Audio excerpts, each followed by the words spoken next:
पीछे आवाज़ ठीक है? Thank you. धीरे धीरे लगे रहते हैं तो सब सेटिंग का आइडिया लगने लगता है कहाँ प्रॉब्लम है।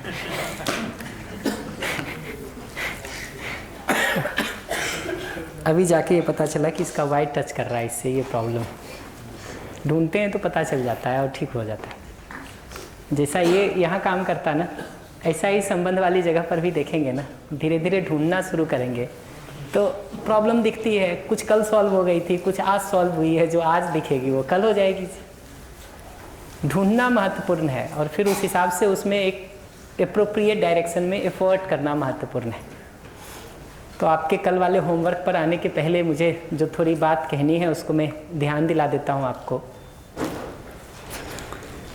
संबंध में जीते हुए बाहर जो कुछ भी हम आचरण करते हैं उसके मूल में निर्णय हमारे अंदर होता है। निर्णय जो हम अपने अंदर ले रहे हैं वहाँ पर अगर देखिएगा तो ये जो विचार है वो निर्णय के मूल में है। सारा विचार करके उसमें से कोई एक चीज़ को या दो चीज़ को हम तय करके आगे करते हैं। विचार हमारा किस आधार पर चलेगा उसके मूल में भाव है।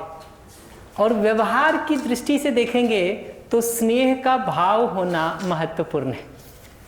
भाव एक बार स्नेह के बदले विरोध का हो गया तो व्यवहार और संवाद ठीक हो ही नहीं सकता है। संवाद वस्तुतः व्यवहार का एक हिस्सा है, वो ठीक हो ही नहीं सकता है अगर वहाँ भाव खराब हो गया तो। भाव के खराब होने का कारण अभी ये है कि हमने अपने भाव के आधार को दूसरे के व्यवहार को, दूसरे के विचार को, दूसरे के आचरण को बना दिया है। तो आप कैसा व्यवहार करते हैं हमारे साथ, उससे ये तय होता है कि मेरा भाव कैसा होगा आपके साथ। तो आप ठीक व्यवहार करते हैं, हमारे मन लायक व्यवहार करते हैं, और ठीक होने से भी ज़्यादा महत्वपूर्ण ठीक लगना होता है हमारे लिए। जो मैं कल बता रहा था कि रस्सी है कि सांप, ये गैर महत्वपूर्ण है। आपको क्या लगता है उससे तय होगा कि आप क्या करेंगे उसके साथ। तो एक बार हमको अगर डिजाइन ही हमने ऐसा बना लिया है कि आपका व्यवहार ठीक लगेगा तो हम भी अपना भाव आपके साथ ठीक रखेंगे। आपका व्यवहार जैसे ही खराब होगा हम भी अपना भाव खराब कर लेंगे, और भाव खराब करेंगे तो फिर व्यवहार भी खराब होगा धीरे धीरे। बाहर नहीं भी खराब होगा तो अंदर आग लग गई तो अंदर तो परेशानी शुरू हो गई ना, हमारी अपनी दुख तो शुरू हो गया, मेरी अपनी पीड़ा तो शुरू हो गई, फिर वो बाहर भी निकलेगी। तो एक बार ये समझना जरूरी है कि अपने भाव के आधार को अगर हमने दूसरे के व्यवहार को बना दिया है तो मैं संसार का आखिरी आदमी होऊंगा जिसका भाव ठीक होगा। क्योंकि जब तक आप सबका व्यवहार ठीक नहीं हो जाएगा मेरा भाव ठीक होने का नंबर ही नहीं आएगा, नंबर ही नहीं आएगा। तो इतने सारे लोगों के हाथ में अगर हमने अपने भाव का रिमोट कंट्रोल पकड़ा दिया है तो स्थिरता मिलेगी कैसे, अपने में मिलेगी कैसे। और कल जिस पर बहुत डिटेल में हम लोगों ने बात किया था कि भाव एक क्षण के लिए भी खराब हो जाता है, वो दूसरे की पीड़ा का, दूसरे की परेशानी का कारण बाद में बनता है। मेरी अपनी पीड़ा, मेरी अपनी परेशानी, मेरे अपने दुख का कारण वो सबसे पहले बन जाता है। तो जैसे ही हम अपने भाव के आधार को, दूसरे के व्यवहार को, दूसरे के आचरण को, दूसरे के विचार को, दूसरे के जीने को, दूसरे के करने को बना रखे हैं तो ये कभी स्थिर ही नहीं हो सकता, क्योंकि दूसरे का व्यवहार स्थिर नहीं है, दूसरे का आचरण स्थिर नहीं है। जरूरी नहीं है कि दूसरे का विचार हमारे से अभी मैच कर ही जाए। चूक हमको ये नहीं समझ में आती है कि मान लीजिए हमारा आपका विचार मैच नहीं कर रहा था, उस कारण से मैंने अपना भाव खराब कर लिया। ये भाव खराब करने से अब विचार की दूरी और बढ़ेगी कि कम होगी? तो जो गड्ढा पहले 1 फीट का था वो गड्ढा अभी 5 फीट का होने वाला है धीरे धीरे, और समय के साथ वो दूरी बढ़ती चली जाएगी, क्योंकि उसी विचार में भिन्नता के कारण हमने ऊपर भाव को खराब कर लिया। भाव खराब हो गया तो अब विचार में वापस सारा खराब फीड करेगा, और वो एक ऐसे लूप में हम फंस जाते हैं जो दिनों दिन दलदल में धंसता चला जाता है, धंसता चला जाता है, टूट ही नहीं सकता है वो लूप, टूट ही नहीं सकता है, क्योंकि हमारे आपके विचार में भिन्नता थी, वहाँ से हमने शुरू किया, उसके आधार पर हमने भाव खराब कर लिया। आप एक पार्टी के समर्थक थे, हम दूसरी पार्टी के समर्थक थे, आप एक तरह से करना चाहते, हम दूसरी तरह से करना चाहते, ये विचार में भिन्नता है। इसके कारण हमने एक दूसरे के प्रति विरोध ले आए, तब विरोध के साथ जितना भी विचार करेंगे वो विचार के मतभेद को बढ़ाता ही जाएगा, दूरी को बढ़ाता ही जाएगा, ये गैप बढ़ता ही जाएगा, ये खाई और चौड़ी होती चली जाएगी। ये पहचानना जरूरी है। उपाय क्या है ब्रेक करने का? उपाय ये है कि हम भाव के आधार को, जो अभी अपनी मान्यता या स्वीकृति को बना रखे हैं, उसको जांच परख करके अस्तित्व की निश्चित समझ को बनाने की जरूरत है। और अस्तित्व की वो निश्चित समझ ऐसी होने की जरूरत है जो हर परिस्थिति में एक जैसा बना रहे। उसको ही हम अपने भाव का आधार बनाएंगे, तभी हमारा भाव स्थिर हो सकता है, नहीं तो होगा ही नहीं, होगा ही। उसको जब हम पहचानने गए थे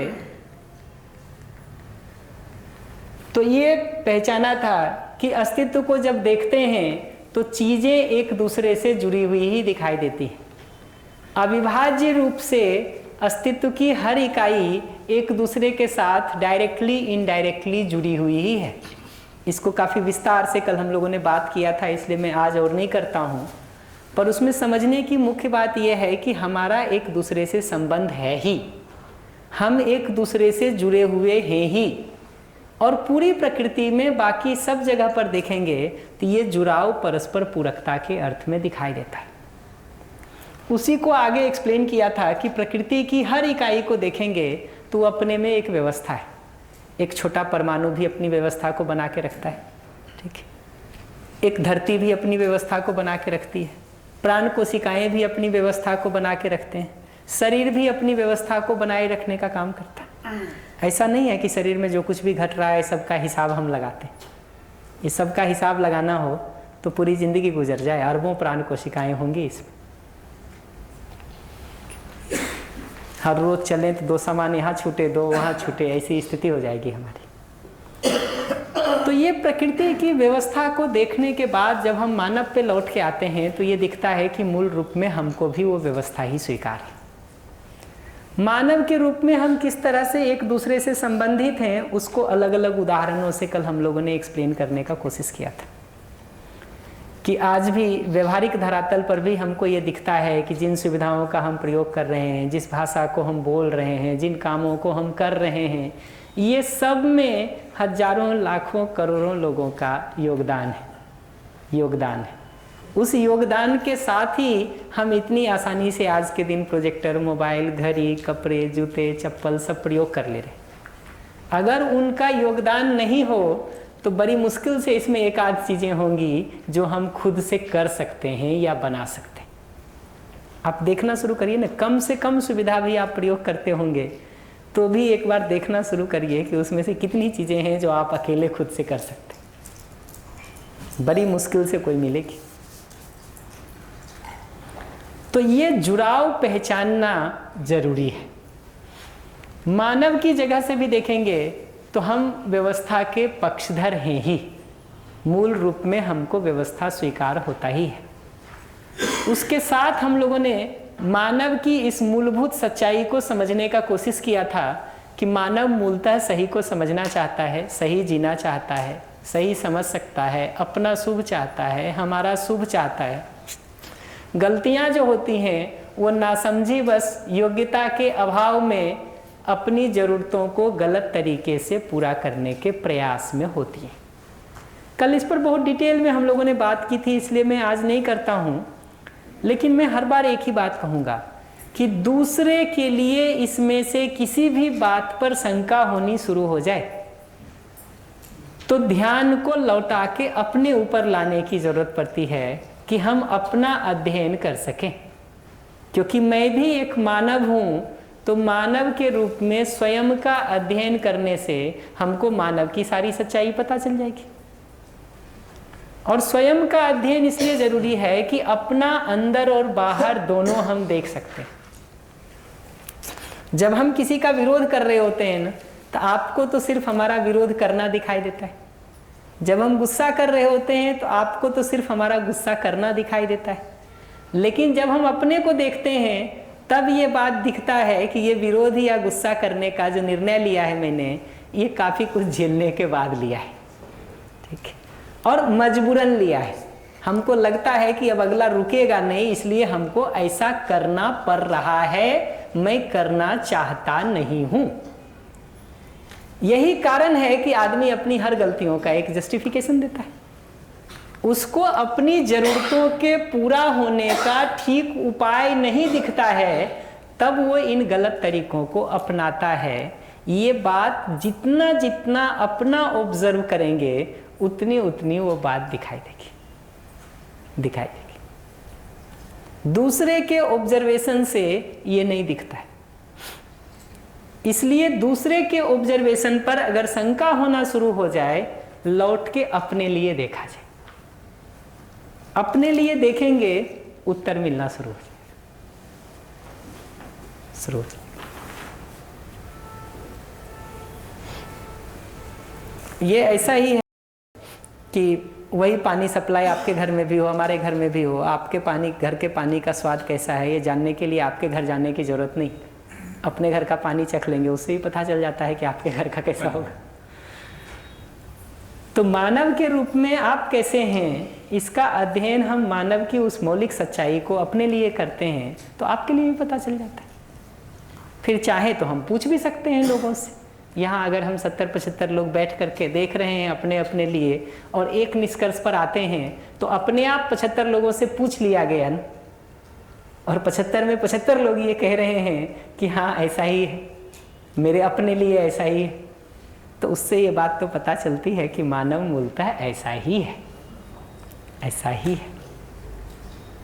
ये पहला पार्ट पकड़ में आया? क्या कह रहे हैं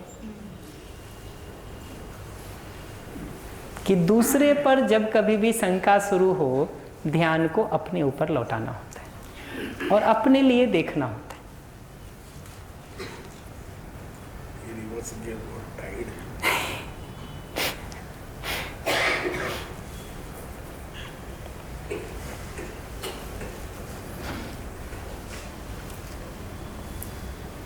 ये स्टेप समझ में आया कि दूसरे पर शंका हो तो क्या करना होता है? स्वयं पे आके देखना है। परफेक्ट। कभी कभी ऐसा भी हो सकता है किसी किसी को कि अपने ऊपर भी जब हम देखने आते हैं ना, तो लगता है नहीं यार, इस समय तो इसका खराब कर दें यही ठीक है, इस समय तो विरोध करें यही ठीक है, इस समय तो आग लगा दें यही ठीक है, इस समय तो जवाब दे दें यही ठीक है, ये तो करना ही चाहिए, यहाँ तो ऐसा ही हमारा भी इच्छा है, हम भी ऐसा ही चाहते हैं कि खराब ही हो जाए अगले का। जब कभी भी ऐसा लगे कि हम ये खराब चाह रहे हैं दूसरे का, रुक करके दो चीज़ अपने में ही देखिए फिर से। पहली चीज़ ये देखिए कि अपमान, विरोध, क्रोध, घृणा, नफरत, ये सब को जो हम अपने में ले आए हैं, ठीक है, ये स्वेच्छा से लाए हैं कि मजबूरन लाए हैं, ठीक है। हमको उपाय नहीं दिख रहा है ठीक जीने का, इसलिए लाए हैं, या ला करके हम बड़े आराम में हैं और हम इसको बनाए रखना चाहते हैं इसलिए लाए हैं, ठीक है। ये रुक के देख लिया जाए। पहली चीज़ रुक करके ये देखी जाए कि ये जो हम चाह रहे हैं अगर इस समय किसी दूसरे का कुछ भी बुरा, ठीक है, तो उसके पीछे हमारा मजबूरी, हमारा बाध्यता, हमारा जस्टिफिकेशन है, ठीक है, या हम ऐसा चाहते ही हैं, ठीक है। एक तो ये देखिए, ठीक है। ये पकड़ में आया क्या देखने कह रहा हूँ? बिना संकोच के पूछ लीजिएगा सवाल हमसे। ये बेसिक पकड़ेंगे तभी आगे उस पर बिल्डिंग बन सकता है। बेसिक को ही तोड़ देंगे तो बिल्डिंग नहीं बनेगा, हवा में खड़ा होगा फिर, और हवा में खड़ा हुए बिल्डिंग का कोई वैल्यू नहीं। कितना भी बड़ा बिल्डिंग बनाइए, अगर आधार ठीक नहीं है तो उस पूरे बिल्डिंग का कोई मतलब नहीं, कोई मतलब।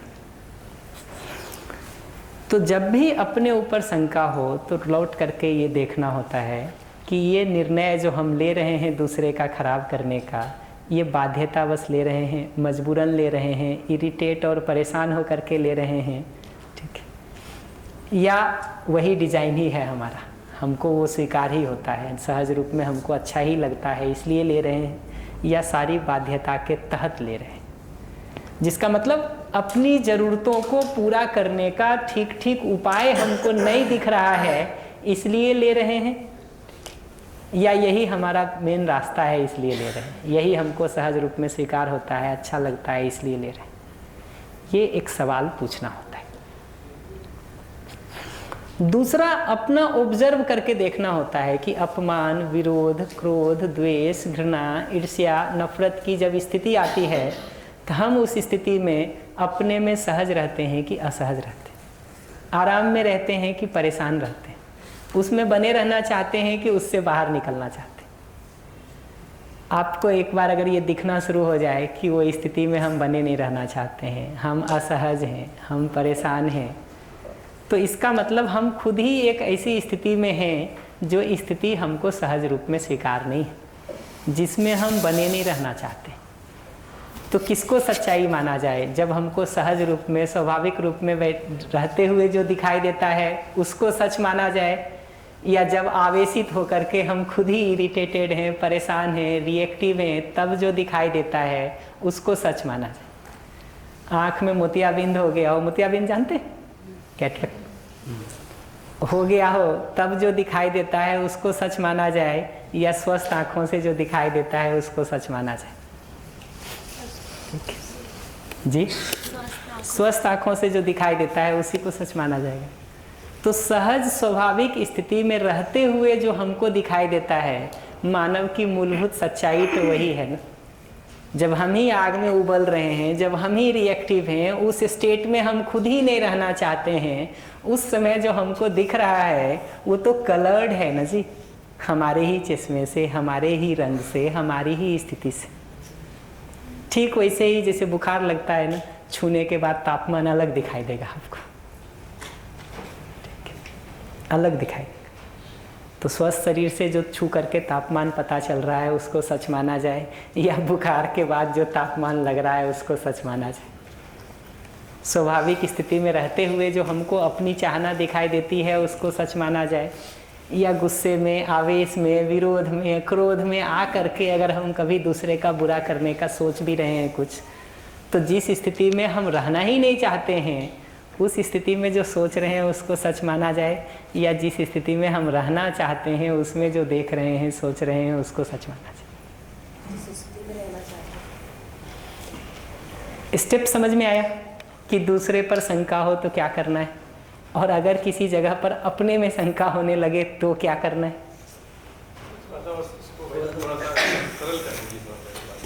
ये जो आपने एक स्टेटमेंट लिखा है, मानव भी प्रतिष्ठा का पक्षधर है, ये वाला जो स्टेटमेंट है यहाँ से एक बार आगे और थोड़ा सा सरल करके क्षमा जाता। वही, अब आप बताइए, उसको और सरल करने का मैं कोशिश करूँगा। मैं एकदम सिंपल बात ये कह रहा हूँ कि आप देखिए, घर में व्यवस्था होती है तब आप आराम में रहते हैं, या घर में अव्यवस्था दिखती है तब आप आराम में रहते हैं? जब घर में व्यवस्था होती है। पक्का? नहीं, इनसे पूछ लेते हैं, इनका सवाल है तो इन्हीं से पूछ लें। इसी को मैं कह रहा हूँ कि आप मूलतः व्यवस्था के पक्षधर हैं। ये बात पक्का हो गया? जी, मैं ठीक पहचान पाया ना? इसी का जनरल स्टेटमेंट देखेंगे तो क्या बनेगा? आप क्या हैं वस्तुतः? मानव हैं। पुरुष बाद में है, स्त्री बाद में है, ब्राह्मण बाद में है, क्षत्रिय बाद में है, कपड़ा जीन्स पहने हैं कि टी शर्ट वो बाद की बात है, कुर्सी पे बैठे हैं कि ज़मीन पे बैठे हैं ये बाद की बात है। मूल सच्चाई ये है कि हम मानव हैं। तो जो मैंने अपने लिए देखा कि मैं व्यवस्था का पक्षधर हूँ, वही बात हमको दिखाई देती है कि मानव मूलतः व्यवस्था का पक्षधर है। ऐसे ही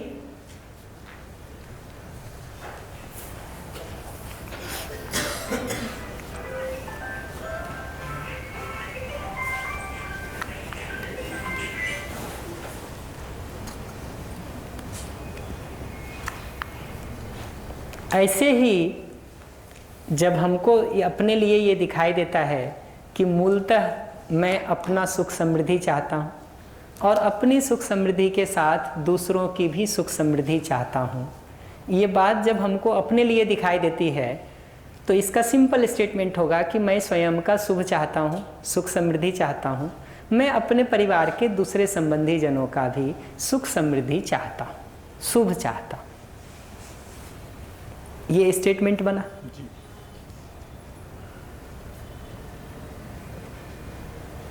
इसका जनरल स्टेटमेंट बनाएंगे तो यही बनेगा कि मानव मूलतः अपना शुभ चाहता है, अपना सुख समृद्धि चाहता है, उसके साथ दूसरे का भी सुख समृद्धि चाहता है। यही स्टेटमेंट तो बनेगा।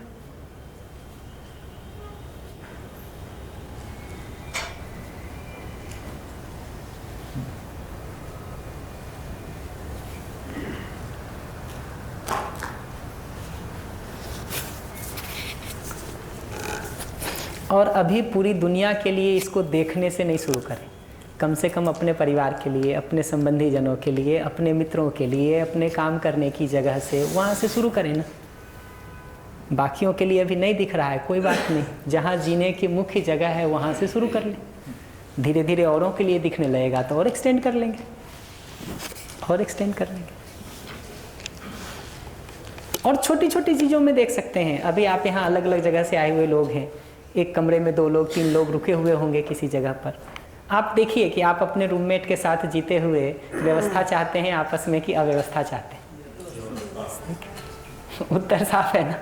देखिए एक दूसरे से सम्मानपूर्ण व्यवहार चाहते हैं कि अपमानजनक व्यवहार चाहते हैं? सम्मानपूर्वक व्यवहार चाहते हैं। या देख लीजिए, अभी पता चल जाएगा।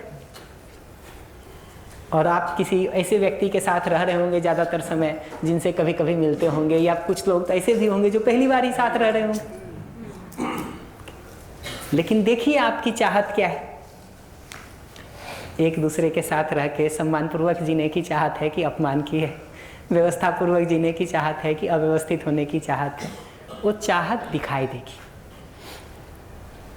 जब कभी भी हमको लगता है कि नहीं, दूसरे का भी कुछ खराब ही करना है, अपमान ही करना है, विरोध ही करना है, सजा देना है, मजा चखाना है, ये जो सारा हम सोचते हैं जिस समय, आप देखिए कि ये आप स्वाभाविक स्थिति में रह के सोचते हैं, या दूसरे की किसी गलती को देख देख करके आप इरिटेट होते रहते हैं, परेशान होते रहते हैं, रिएक्टिव होते रहते हैं, और एक समय के बाद जब आपका पूरा डब्बा भर जाता है तब ओवरफ्लो होने के रूप में वो बाहर निकलता है। ये पहचान पाते? जी। ये बात दिखेगी ना तो बहुत आराम से ये 2 निष्कर्ष मैं कह रहा हूँ। देखिए, एक ये देखिए कि हमारी मूल प्रवृत्ति अपमान की, विरोध की, क्रोध की नहीं है, यद्यपि मैं भी कभी कभी अपमान करता हूँ, विरोध करता हूँ, क्रोध करता हूँ। तो अपमान करते हुए भी, विरोध करते हुए भी, ईर्ष्या करते हुए भी, घृणा करते हुए भी उस समय मेरी वो मूल प्रवृत्ति नहीं है, मैं उसको मजबूरन करता हूँ, बाध्यतावश करता हूँ। अपने सुख समृद्धि पूर्वक जीने का और कोई उपाय नहीं दिखता है तो मजबूरन मैं उस गलत रास्ते को चुनता हूँ। इसीलिए जब भी कोई हमको कहता है कि तुमने ऐसा क्यों किया, तो हम एक जस्टिफिकेशन देते हैं, एक कारण देते हैं, एक रीज़न देते हैं, एक आर्गुमेंट देते हैं। वो जस्टिफिकेशन देना ही इस बात को बताता है कि मैं वैसा चाहता नहीं था, मजबूरन बाध्य होके हमको करना पड़ रहा है। तो सच्चाई किसको माना जाए, जो नॉर्मल में कर रहे हैं उसको, या जो बाध्य होके कर रहे हैं उसको? ऐसे ही एक ऑब्जर्वेशन ये किया जाए। दूसरा सिंपल ऑब्जर्वेशन ये किया जाए कि अपमान, विरोध, क्रोध, द्वेष, ईर्ष्या, नफरत की स्थिति में रहते हुए हम आराम में रहते हैं कि परेशान होते हैं, सहज रहते हैं कि असहज होते हैं, हम उसमें बने रहना चाहते हैं कि उससे बाहर निकलना चाहते हैं? उत्तर साफ है। अगर हमको दिखाई देता कि उस स्थिति में रहते हुए हम खुद ही असहज हैं, हम खुद ही तनाव में हैं, हम खुद ही परेशान हैं, हम खुद ही उसमें नहीं रहना चाहते हैं, हम खुद ही उससे बाहर निकलना चाहते हैं, तो उस समय अगर हम किसी का बुरा चाह भी रहे हैं, कह रहे हैं कि उसका बुरा हो जाए, तो उसको मूल सच्चाई माना जाए, या जब हम सहज सामान्य रहते हैं उसको मूल सच्चाई माना जाए?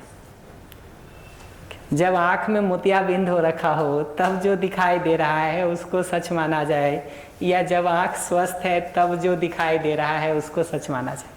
स्वस्थ। जब शरीर स्वस्थ है तब जो तापमान पता चल रहा है उसको सच माना जाए, या जब हमको बुखार लग रहा है तब आपको छू के देखते हैं जो उसको सच माना जाए? ये दो प्रश्न अपने से पूछने की जरूरत है। ये पूछेंगे तो अपना सॉर्ट आउट हो जाएगा, अपना सॉर्ट आउट होगा तो फिर दूसरे का भी सॉर्ट आउट हो जाएगा। जी दीदी पीछे कुछ कह रही थी, माइक दे दीजिएगा प्लीज।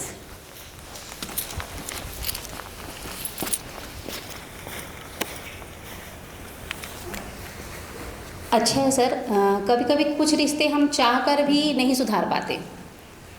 मेरा एक ऐसा है, उसका प्रश्न ही है मेरा यही। मेरी देवरानी से ही रिश्ता है जो मैं चाहती हूँ पर मैं सुधार नहीं पा रही हूँ, और ना शायद लगता है कि कभी सुधार पाऊँगी। उसका रीज़न भी यही है कि अगर मैं जब भी सुधारने का प्रयास करती हूँ तो मुझे मेरे सामने वो चित्र आ जाते हैं जो मैं नहीं पसंद करना चाहती। उसका रीज़न यही है कि उसकी वजह से मेरे देवर ने सुसाइड कर लिया था। तो जब भी मैं सोचती हूँ मेरा सुधार हो तो वो चित्र मेरे सामने आ जाते हैं, वो कड़ी आ जाती है, तो मैं सुधार नहीं पा रही। ठीक कह रहे हैं। अभी हम कल से परसों तक में धीरे धीरे इस पर बात करेंगे कि ये जो अलग अलग इमेजेस हमारे बन गए हैं उसको हम कैसे करेक्ट कर सकते हैं अपने में। ये तो पहली चीज़ आपको दिख रही होगी ना कि अगर ये संवाद होना है तो मूल मुद्दा आपकी देवरानी का बदलना नहीं है। मूल मुद्दा जो आपके अंदर वो इमेज बन गया है उसके लिए उसको बदलना पहला जगह है, तब तो आगे कुछ बात बढ़ेगी। हमको लगता है बहुत बार कि ये दूसरे में बदलाव होने से चीज़ें आगे बढ़ेगी। थोड़ा रुक के देखेंगे तो दिखेगा अपना एक बॉटल नेक होता है, अपना एक बैरियर होता है, उसको हम ब्रेक करके सॉल्व करते हैं तो चीज़ें आगे बढ़ जाती हैं। तो हम बात करेंगे धीरे धीरे कि कैसे इन परिस्थितियों में भी हम उन इमेजेस को ठीक कर सकें। आप कह रही हैं ना कि आप अपने लिए तो इस बात को बहुत अच्छे से देख पा रही हैं कि आप रिश्ता ठीक करना चाहती हैं, ठीक, लेकिन वो चित्र आ जाता है इसके कारण नहीं करती हूँ, और नहीं करते हैं तो कुछ एक दो लाइन हो सकता है खराब भी बोल दिए होंगे पास्ट में। आप अगर देवरानी को लौट करके मैं अगर बात करूँ ना, ठीक है, तो उसको ये भरोसा करना बहुत मुश्किल होगा कि ये हमारा ठीक चाहती है या ये रिश्ता ठीक करना चाहती है। वो तो कहेगी ये ठीक करना चाहती है, मैं तो गया था इससे बात करने के लिए, इसने पलट के हमको ऐसा जवाब दे दिया। वो कहेगी मैं तो खुद पहल किया हूँ इससे 4 बार बात करने का ठीक तरीके से, इसने खराब किया है चीज़ों को, ये तो चाहती ही नहीं है ठीक करना। दूसरे के व्यवहार को हम जब भी देखते हैं तो निष्कर्ष वैसा ही निकाल देते हैं। इसीलिए बार बार कह रहा हूँ कि मानव के रूप में स्वयं का अध्ययन करेंगे तभी उस मूलभूत सच्चाई का निष्कर्ष निकलेगा। तो पहली सच्चाई ये देखने की है, फिर हम एक एक करके बात करेंगे। हमारी धारणाएं बन गई हों किसी के प्रति तो हम उसको कैसे तोड़ सकते हैं, अपने पूर्वाग्रहों से कैसे मुक्त होएं, वो हमारा एक टॉपिक है। आपके प्रिंट आउट में सब है बाय द वे लेकिन अभी आप मत पलटिए वो सबको। हम एक एक स्टेप चलेंगे और हम वो सारे सिचुएशंस पर बात करेंगे कि कैसे उसको हम रिजॉल्व कर सकते हैं। और डे 5 के एंड में हम देखेंगे कि हमको रास्ता कम से कम दिख रहा है कि नहीं उसमें चलने का, देखेंगे।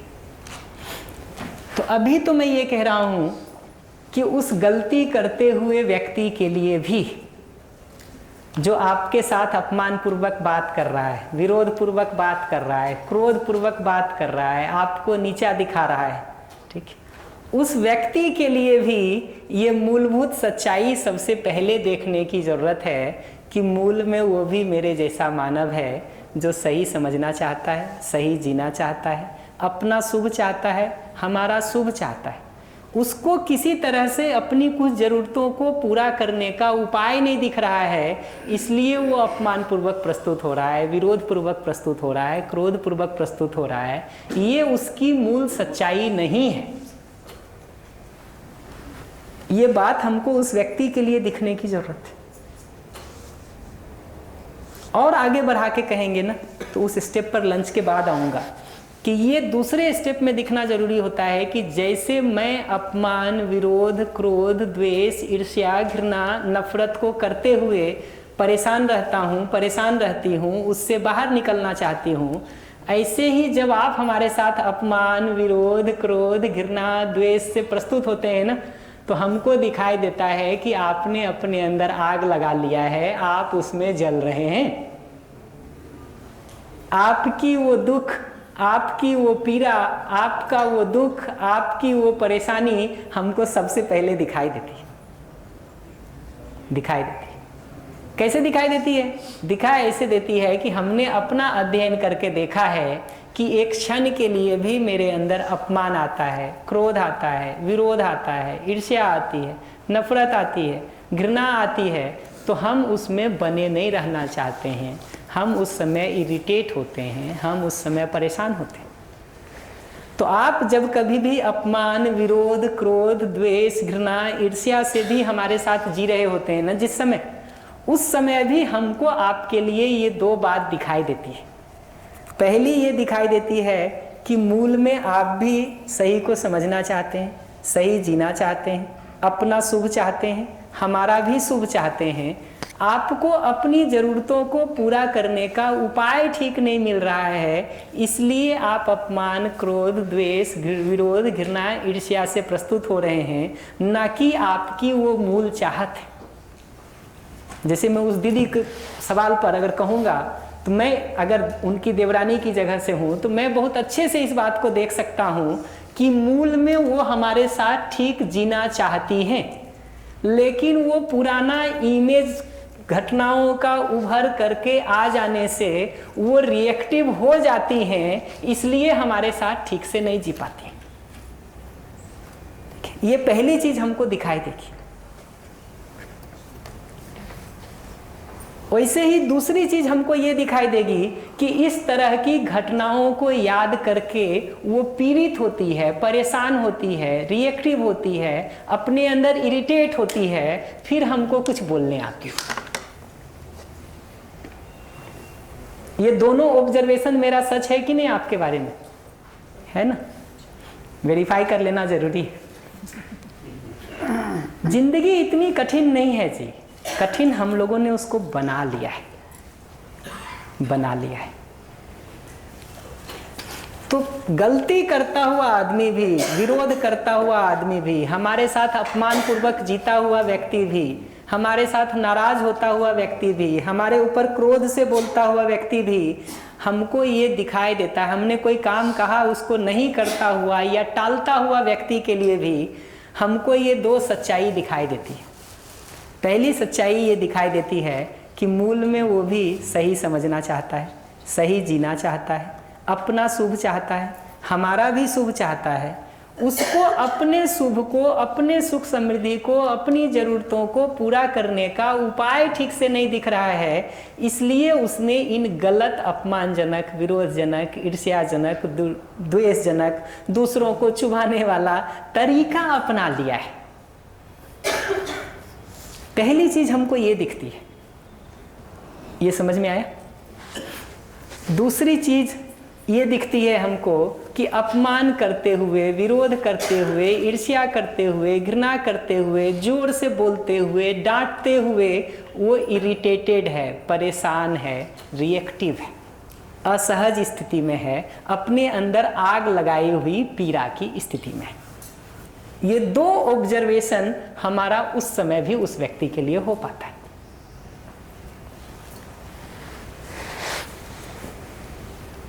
ये दो बात समझ में आई?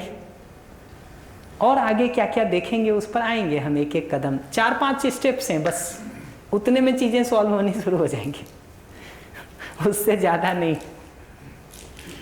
उसमें से 2 स्टेप मैं अभी कह रहा हूं।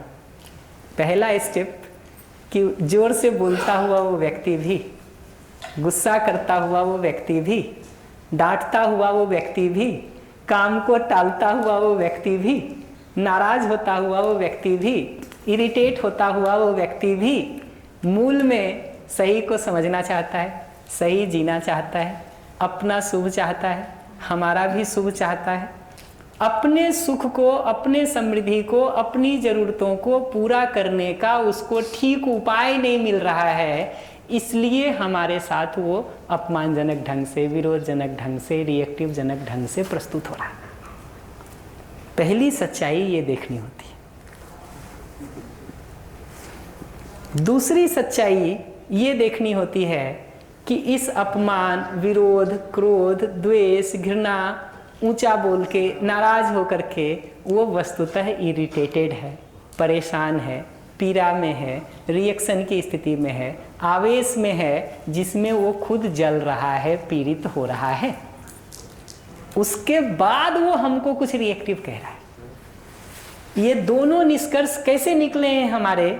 स्वयं का ऑब्जर्वेशन करने से। मैंने अपने में देखा है कि दूसरे के लिए मैं कब कुछ भी बुरा करने का करता हूँ, मैं कब अपमान करता हूँ, मैं कब विरोध करता हूँ, मैं कब गुस्सा करता हूँ, मैं कब नाराज होता हूँ। ये स्वयं के ऑब्जर्वेशन से ये दोनों निष्कर्ष निकले। और मानव के रूप में चूंकि अपना अध्ययन करके हमको ये निष्कर्ष निकला है, फिर हम लोगों से पूछते हैं तो हमको लोगों का भी पता चल जाता है कि हाँ भाई यही निष्कर्ष आपका भी। तो हर बार मैं वर्कशॉप में पूछता हूँ और हर बार 70, 80, 100, 150, 200 लोग कहते हैं कि हाँ ये निष्कर्ष ठीक है, तो मेरा निष्कर्ष रोज पुष्ट होता है कि हाँ भाई आदमी ऐसा ही, रोज पुष्ट हो रहा है। आदमी को दूसरे के लिए शंका हो सकती है, ऐसे बहुत लोग मिल जाएंगे आपको। अपने लिए शंका होने वाला एक आदमी नहीं मिला हमको आज तक, एक नहीं मिला।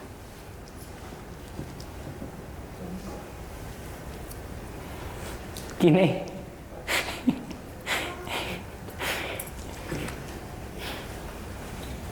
ये पकड़ में आया कि कौन सी दो चीज देखनी होती है।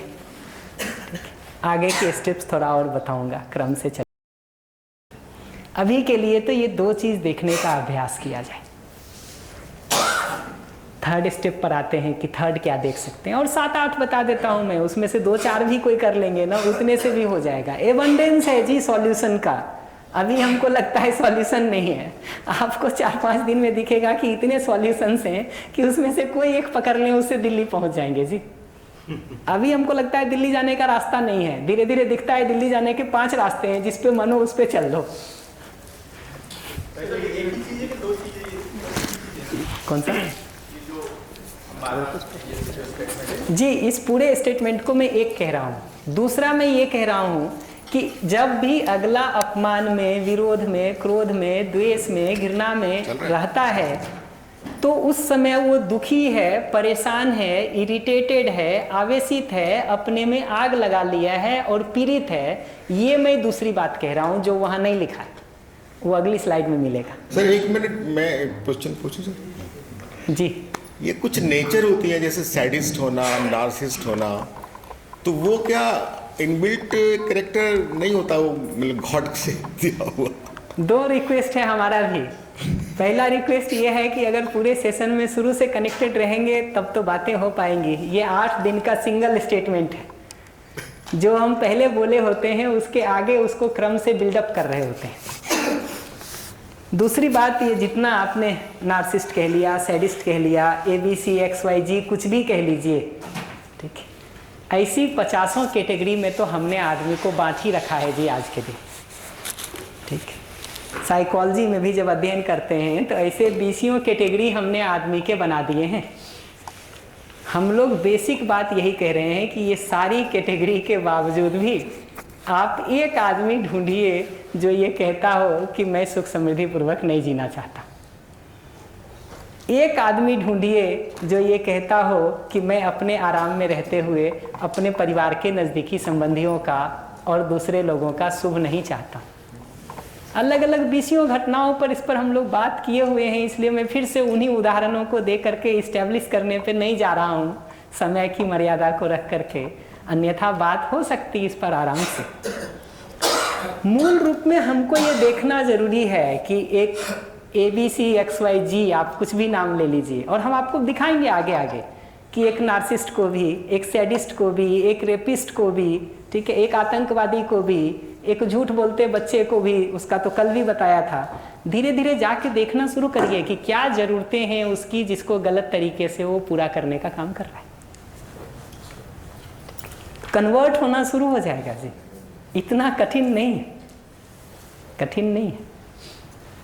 अपनी कुछ निश्चित जरूरतों को गलत तरीके से वो पूरा कर रहा है, इतना ही पूरे समस्या का जड़ है, उससे ज़्यादा नहीं है कुछ, उससे ज़्यादा नहीं है। आते हैं, एक एक करके चलेंगे, थोड़ा सुनेंगे आगे तो हो सकता है आपको कनेक्ट भी हो जाए। अब हम आते कल के होमवर्क पर। कल हमने इस पर बात किया था कि कुछ ऐसे 2 लोगों को आइडेंटिफाई कर लें अपने घर परिवार नज़दीकी संबंधों में जिनके साथ आप जी रहे हैं और जिनको लेकर के आपको कठिनाई हो रही है, ठीक है, और उनसे क्या हमको सहयोग मिला और क्या हमको मतलब समस्या हुई है, वो 2 पर हमने बात किया था। तो पहले ये कहा था कि समस्याओं की लिस्ट बना लें, फिर ये कहा था कि उनसे मिलने वाले सहयोग की लिस्ट बना लें। तो उस पर हम आते, बट जब आपने प्रश्न पूछा है ना नार्सिस्ट के लिए, सैडिस्ट के लिए और बाकी लोगों के लिए, तो मैं उत्तर दिए बिना एक होमवर्क दूंगा। कभी समय हो ना तो मार्शल रोजेनबर्ग की उस नॉन वायलेंट कम्युनिकेशन की बुक को पलट के देखिए। उसमें वैसे कम से कम आपको 8-10 उदाहरण मिलेंगे जहां रियल लाइफ में लोगों ने उसको अप्लाई किया है। ड्रग एडिक्ट के साथ, मर्डर करने वालों के साथ, रेपिस्ट के साथ बात करके अप्लाई किया है। उससे एक इंटरव्यू में रोजेनबर्ग पूछते हैं कि ये बताओ कि तुमको उस समय ये अप्लाई करते समय डर नहीं लगा?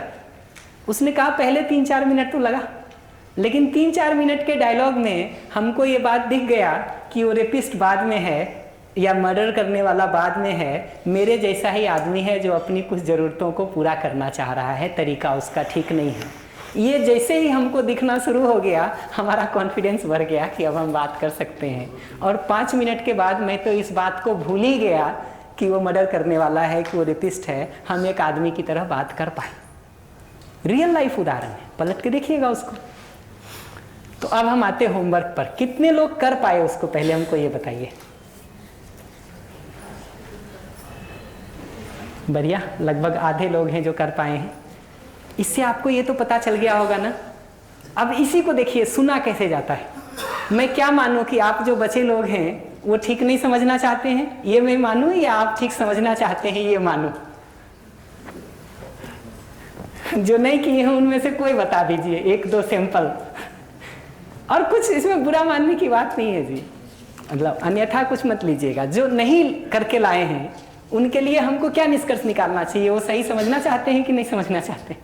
ज़्यादा सही समझना चाहते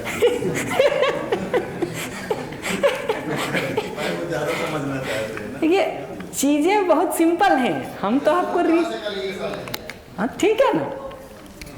बट देखिए, जितनी बार भी हम सुनेंगे ना, हर बार हमको दिखाई देगा कि आप सही समझना तो चाहते हैं, कोई ना कोई तकलीफ थी आपकी। किसी का आलस्य होगा, किसी का आदत नहीं है, किसी को कहाँ से शुरू करें उसका सेंस नहीं है। जी भैया कुछ कह रहे हैं आप? भैया मैंने होमवर्क के लिए लिख भी रखा था कि मेरे को ये होमवर्क करना है, पर कल सफ़र में और ऐसे ये एक तो व्यस्तता भी हो गई, दूसरा मैंने सोचा कि करूं, लेकिन मैं कहाँ से शुरू करूं, किसको किसको पकड़ के और क्या क्या लिखूं, तो वो खाली समझ नहीं पा रहा था। लेकिन मेरे को ज़रूरत तो है कि वो मुझे करना। मैं ये सुन पाता हूँ, अगर मेरे जैसा सुनने वाला होगा तो होमवर्क नहीं किए हुए बच्चे के लिए भी ये बात देख पाएगा कि वो करना तो चाहता है।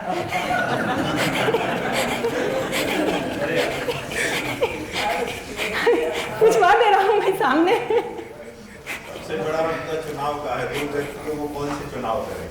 ऐसे देखिए, और बुरा नहीं मानिएगा, देखिए मैं कुछ चीज़ों को समझने के लिए एक एक बात कह रहा हूँ। उन्होंने कहा सफ़र में थके हुए हैं, देखिए कॉम्प्लिकेसी कैसे फंसती है वो बता रहा हूँ। वो कह रहे सफ़र में थक गए थे, रात डिनर किए थे कि नहीं किए थे?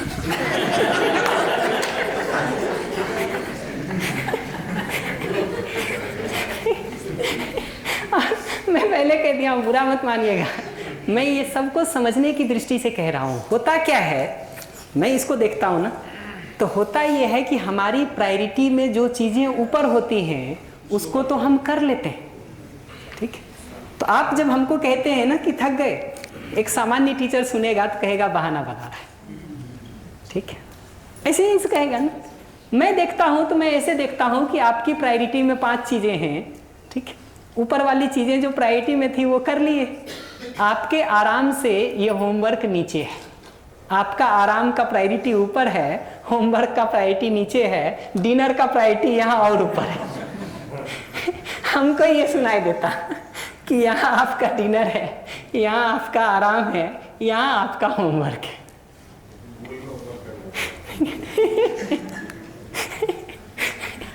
तो ये सुनने का आर्ट बता रहा हूँ आपको। जब आप कह रहे हैं ना, अब आपके साथ जब अगला होमवर्क करके नहीं लाए तो ऐसे सुनना होता है उसको, ऐसे देखना होता है उसको। मैं तो उदाहरण को जानबूझ के एक्सटेंड करके बता दे रहा हूँ, कुछ अन्यथा मत लीजिएगा किसी भी जगह पर, और कोई हमारा अदरवाइज वो नहीं है। बट ये पहचानना जरूरी है कि देखा कैसे जाता है, और ये देखना सच है, ये आप भी कह रहे हैं, आप भी कह रहे हैं। तो ये इस निष्कर्ष को सिद्ध करता है कि मानव मूलतः सही समझना चाहता है, सही जीना चाहता है। पर उसकी प्रायोरिटी वही उसको अपना प्रायोरिटी में जो उसने अपने सुख समृद्धि का डिजाइन बना लिया है, उसमें ये थोड़ा नीचे पड़ गया है। उपाय क्या है? उपाय भी इतना सिंपल है। अगर इसको ठीक करना हो तो किसी जगह पर मैं सबको कहता हूँ कि ज़िंदगी में रुक करके ये देखिए कि समझदार होना और एक रात के डिनर में कौन आपकी प्रायोरिटी में ज़्यादा है। जो प्रायोरिटी में ज़्यादा होगा उसके लिए आप काम करेंगे। अगर डिनर प्रायोरिटी में ज़्यादा है तो डिनर के लिए काम करेंगे। अगर समझदारी ज़िंदगी में ज़्यादा प्रायोरिटी में होगा तो उसके लिए काम करेंगे। हमारी हर प्रायोरिटी, ये हमारा हर आचरण ये बता रहा होता है कि हमारी प्रायोरिटी में क्या है। हमारे यहाँ कई बार जब सत्र करके लोग जाते हैं ना, तो मन बनाते हैं सुबह 1 घंटा अध्ययन करेंगे, अभ्यास करेंगे, ये पुस्तक पढ़ेंगे, वो किताब पढ़ेंगे, ये रिकॉर्डिंग सुनेंगे।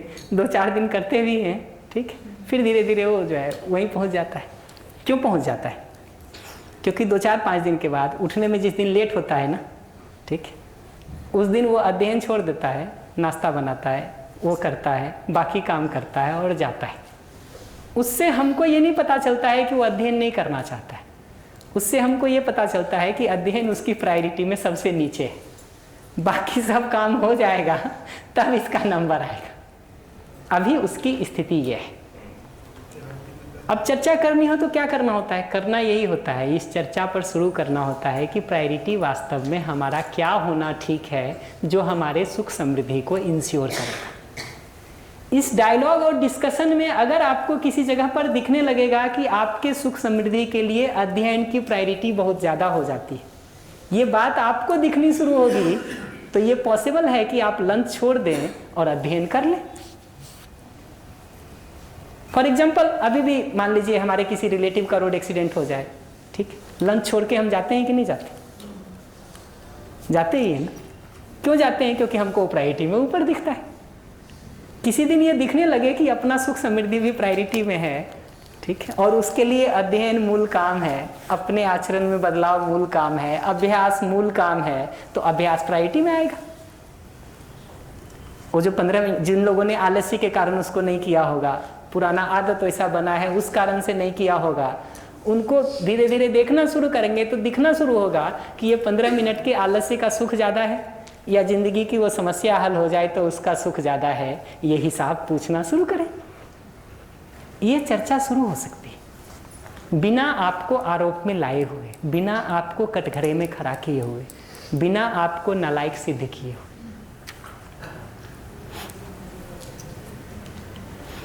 बढ़िया। तो जिन लोगों ने होमवर्क किया उसमें से कितने लोग ऐसे हैं जिनकी गलतियों की लिस्ट ज़्यादा लंबी है, अच्छाइयों की कम है? 1, 2, 3, 4। बढ़िया। आप 4-5 लोगों पर आऊँगा, 4 है, मैं एक आध और मान लेता हूँ। जिनका अच्छाई वाला लिस्ट लंबा दिखना शुरू हो गया है, गलती का लिस्ट छोटा दिखना शुरू हो गया है, उनके लिए अगला प्रश्न अपने से यही पूछना होता है कि कोई अगर हमारा आकलन करने जाए और हमको देखने जाए तो क्या उचित है? हमारी सिर्फ कमियों को देखे, ये मेरा ठीक आकलन होगा, या उस कमी के साथ जो मेरा अच्छा वाला पक्ष है उसको भी देखे, ये आकलन हमारा होगा? दोनों देखे ना। तो यही बात दूसरे के लिए भी लागू हो जाती है कि जब हम दूसरे को देख रहे हैं तो उचित आकलन तो यही होगा ना कि उसके दोनों पक्ष को देखा जाए। वो यहाँ लिखा है। ये जो ऊपर की बात लिखी थी, ये तो हर मानव के लिए हमको धीरे धीरे दिखता है कि मानव मूलतः सही को समझना चाहता है, सही जीना चाहता है, सही समझ सकता है, अपना शुभ चाहता है, हमारा शुभ चाहता है। गलतियां नासमझी बस योग्यता के अभाव में अपनी ज़रूरतों को गलत तरह से पूरा करने के प्रयास में होती है।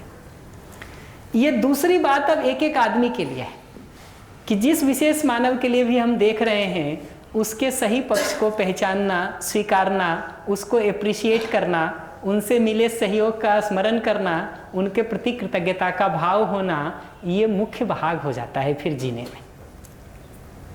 क्योंकि अगर वो अधिक दिख रहा है तो उसको जीने का मूल आधार बनाएंगे या जो कम है उसको मूल आधार बनाएंगे। आपकी 10 अच्छाइयाँ दिख रही हैं और 2 कमियाँ दिख रही हैं, तो 10 को हम पहले केंद्र में लाएंगे कि 2 को केंद्र में लाएंगे? और मैं कोई गलत कल्पना करने नहीं कह रहा हूँ, मैं कोई अपने मन में आप एक लिस्ट बना लीजिए कुछ भी, ये नहीं कह रहा हूँ। मैं तो कह रहा हूँ आँख खोल के देखना तो शुरू करिए, और अगर वो लिस्ट लंबी दिखती है तो यहाँ से शुरू कर दीजिए, शुरू कर दीजिए।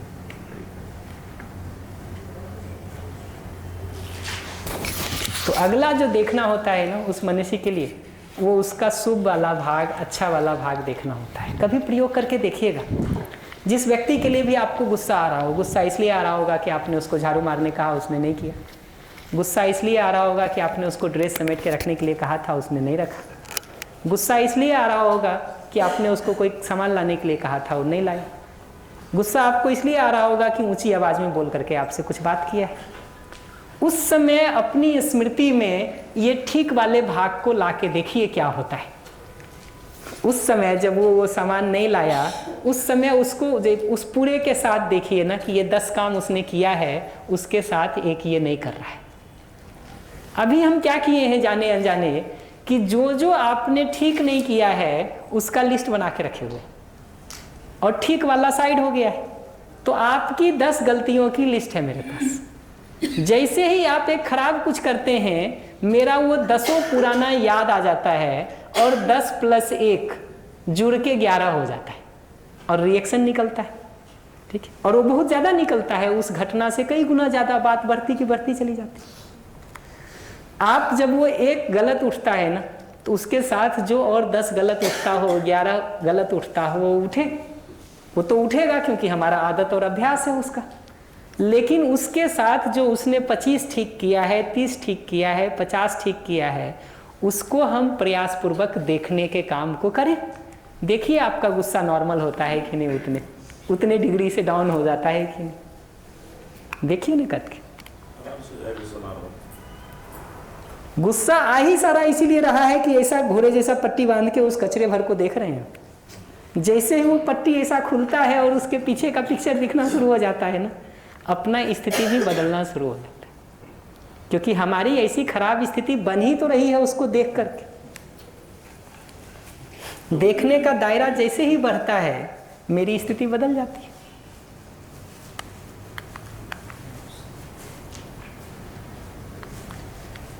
जी माइक।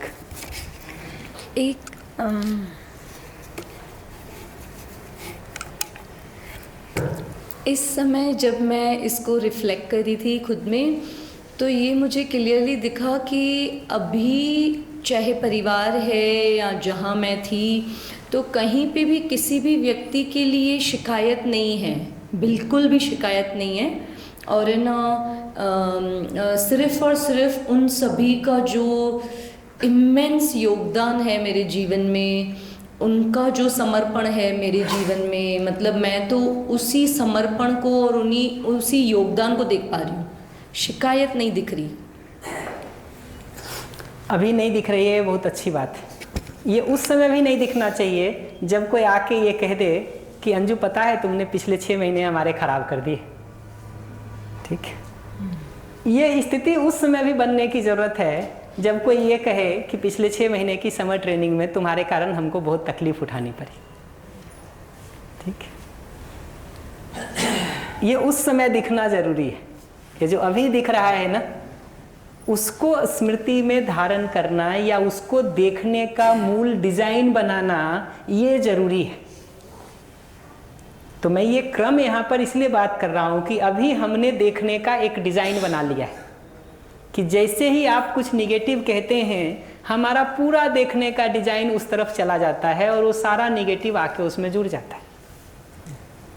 हम यही कह ही रहे हैं कि देखने का पहला डिज़ाइन ये हो कि आदमी बोले बाद में उसका कपड़ा, उसका रंग रूप, उसका आकार, उसका चेहरा, उसका बाकी सब बाद में दिखाई दे, पहली चीज़ ये दिखाई दे कि वो भी मेरे जैसा मानव है जो सही समझना चाहता है, सही जीना चाहता है, अपना शुभ चाहता है, हमारा शुभ चाहता है। गलती नासमझी बस योग्यता के अभाव में ज़रूरतों को गलत तरीके से पूरा करने में हो रहा है।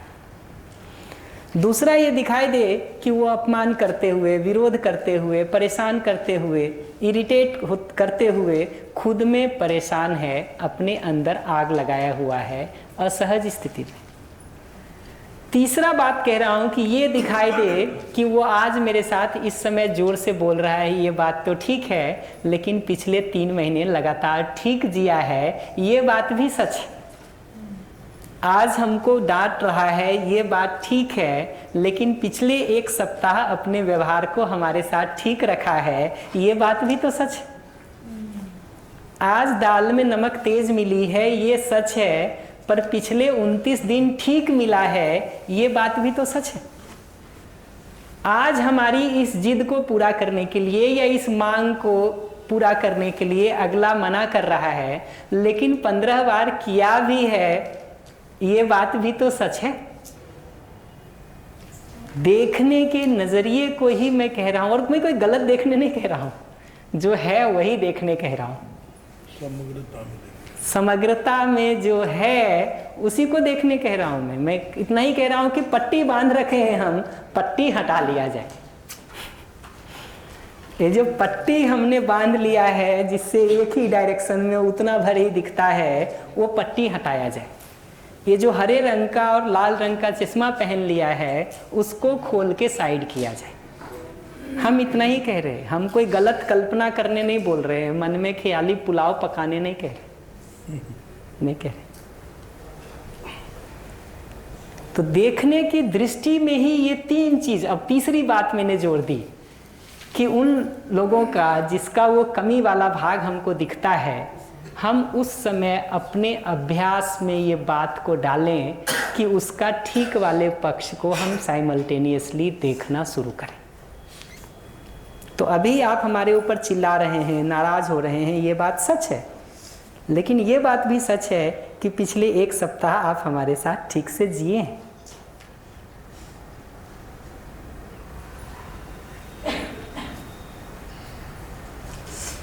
नहीं,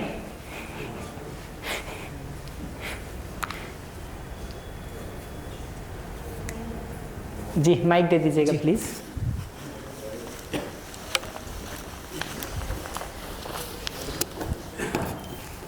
भैया छोटा सा सवाल है कि अगर गलतियों का रिपीटेशन हो, जैसे पहली बार हमने कहा समग्रता से हम देखें, उसके भाव को देखें, पर वो चीज़ अगर वो लगातार कर रहा है तब हम नहीं संतुलित रह पा रहे हैं। बता तो रहा हूँ उसके पर ये भी तो देख रहे होंगे कि कई सारी अच्छाइयाँ भी होंगी जो वो लगातार कर रहा होगा कि नहीं। लेकिन जिन चीज़ों में सुधार की ज़रूरत है वो सुधर नहीं रही हैं, और मतलब हम कंट्रोल कर के भी थक गए हैं। अब मतलब जो आपने बोला था वो नज़रिया अपना के भी देख लिया, पर वो चीज़ें ठीक नहीं हो रही हैं। उस समय कंट्रोल मतलब गुस्सा। भाई देखिए, ये जो ठीक नहीं होने में ना, वो इन चीज़ों से ठीक नहीं होगा। इन चीज़ों से क्या ठीक होगा पता है? अगर इनको ठीक से करेंगे तो आपकी अपनी स्थिति ठीक होगी, अगला तो नहीं ठीक होगा। क्यों नहीं ठीक होगा? क्योंकि अगले के लिए तभी हमने कुछ काम ही नहीं किया है इसमें।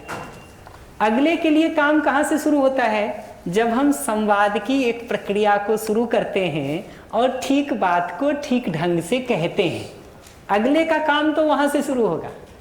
पर अगले का काम करने के पहले अपना काम करना जरूरी है, क्योंकि हम इरिटेट हो गए, हम रिएक्टिव हो गए, हम ही परेशान हो गए। अब हम अगले का कुछ ठीक नहीं कर सकते। अगले के ठीक होने का ढंग तो अपने ठीक बने रहते हुए संवाद है। अभी चूक क्या होती है कि आपकी समस्या को देख के हम ही इरिटेट हो जाते हैं।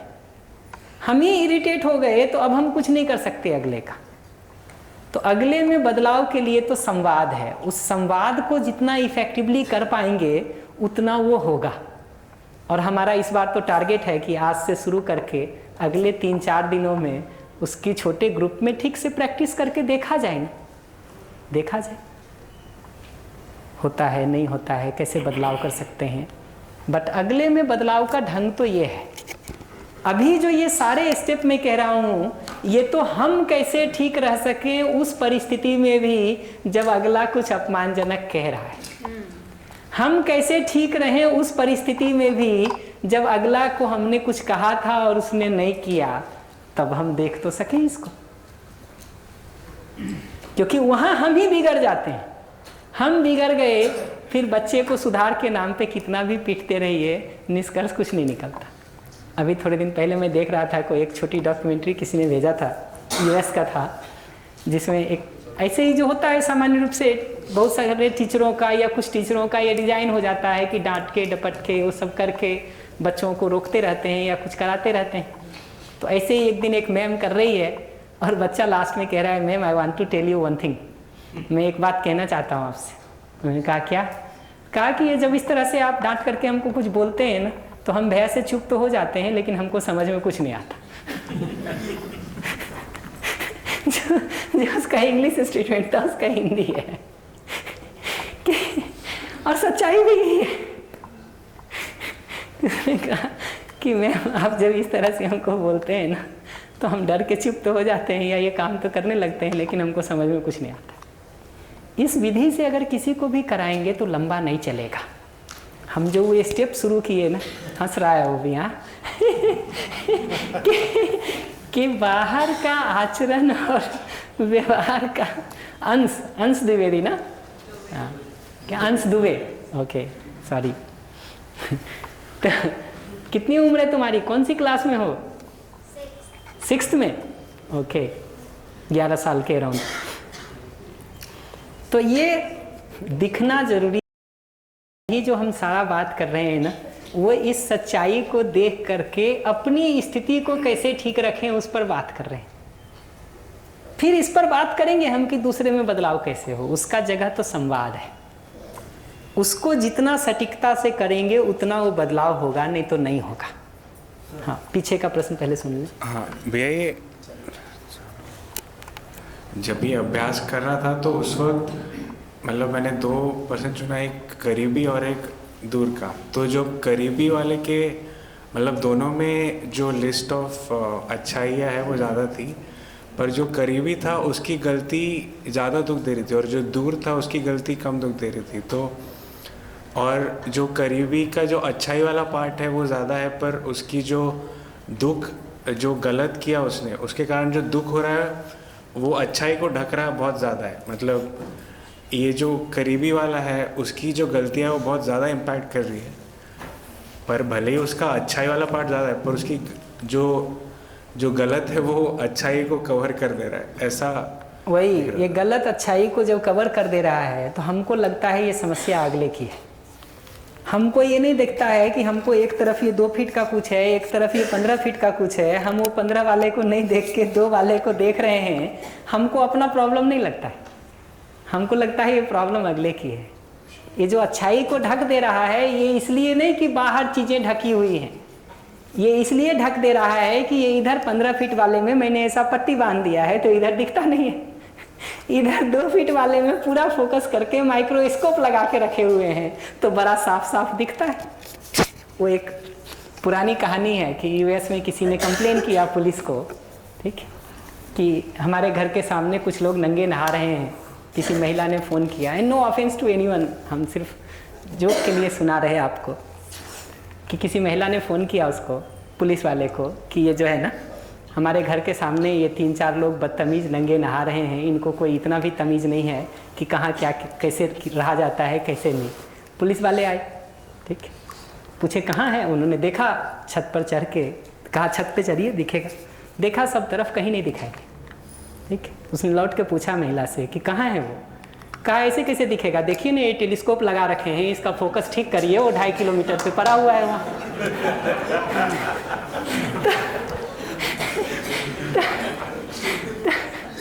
डिज़ाइन हमारा ऐसा हो गया है जी कि हम बढ़िया टेलीस्कोप लगा के उसका जूम ठीक करके फोकस सेट करके 2.5 किलोमीटर दूर नदी किनारे पे लगा रखे हैं जहाँ 3 लोग नहा रहे हैं और हम कह रहे हैं कि वो बिना कपड़े के नहा रहे हैं। वो बिना कपड़े के नहा रहे हैं, ये बात तो सच है, लेकिन ये साथ में बाकी चीज़ों को देखेंगे कि नहीं देखेंगे, या वैसा ही जूम करके फोकस्ड रख के देखने का काम करेंगे? अगर वो करेंगे तब तो सारी अच्छाइयों पर एक ही कमी ढक ही देगी, और वही हमारा डिज़ाइन है आज के दिन।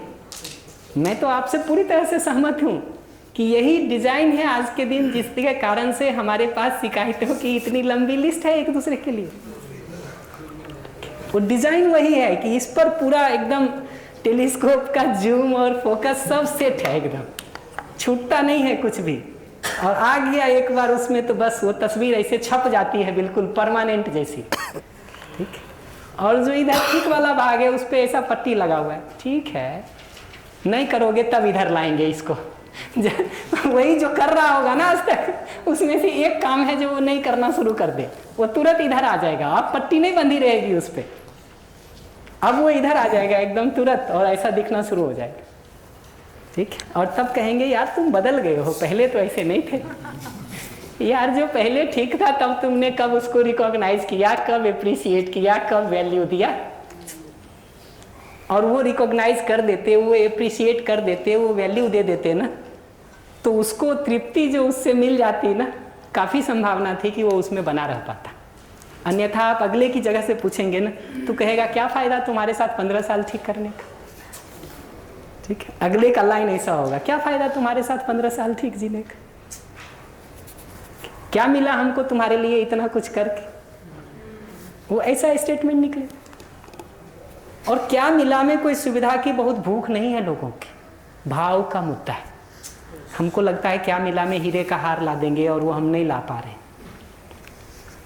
मुद्दा भाव का है, मुद्दा उसको सम्मान के तहत अपने जैसे मानव के रूप में देखने का है, मुद्दा स्नेह के तहत अपने जैसे संबंधी के रूप में देखने का है, मुद्दा उसकी भी उस मूल चाहना पर आश्वस्ति के बने रहने का है, मुद्दा जो उसका ठीक वाला भाग है ना, उसको रिकॉग्नाइज करने और एप्रिशिएट करने का है।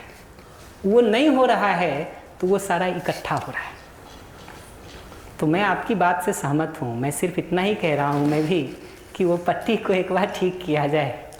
टेलीस्कोप का जूम और फोकस एक ही जगह पर सेट करके रखे हैं, बाकी दुनिया क्या दिखाई देगी? फिर तो वही दिखाई देगा। जो है कि मानव स्वार्थी है, वही कह रहा हूँ, मानव स्वार्थी है, आधा वाक्य है, उसका पूरा वाक्य है हमको छोड़ के।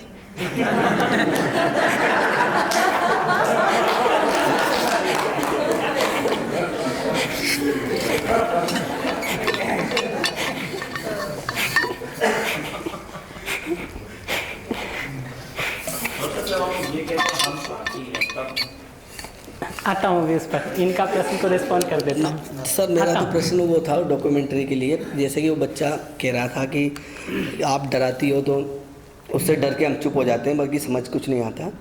तो कहीं ना कहीं वो एक प्राथमिकता का क्रम भी तो उसका चेंज हो रहा है ना उससे, कि जैसे कोई बच्चे को हम होमवर्क दे रहे हैं, अब वो 3 दिन से करके ला नहीं रहा, और उसकी प्राथमिकता में वो होमवर्क है ही नहीं, लेकिन जब उसको हम डांटते हैं, फटकारते हैं, और फिर दूसरे दिन कहते हैं क्लास में नहीं आना, तीसरे दिन से वो ला के शुरू, हालांकि वो करना तो चाहता है लेकिन तीसरे दिन से वो उसको शुरू कर देता है, तो यानी कि उसकी प्राथमिकता का क्रम तो चेंज होता है डर से। बिल्कुल। तो क्या सही है क्या? तो आप हमको ये सिखा रहे हैं कि मैं आपको आज से डांटना शुरू करूं क्योंकि आप होमवर्क करके नहीं लाए हैं और अगले 2 दिन में नहीं लाएंगे।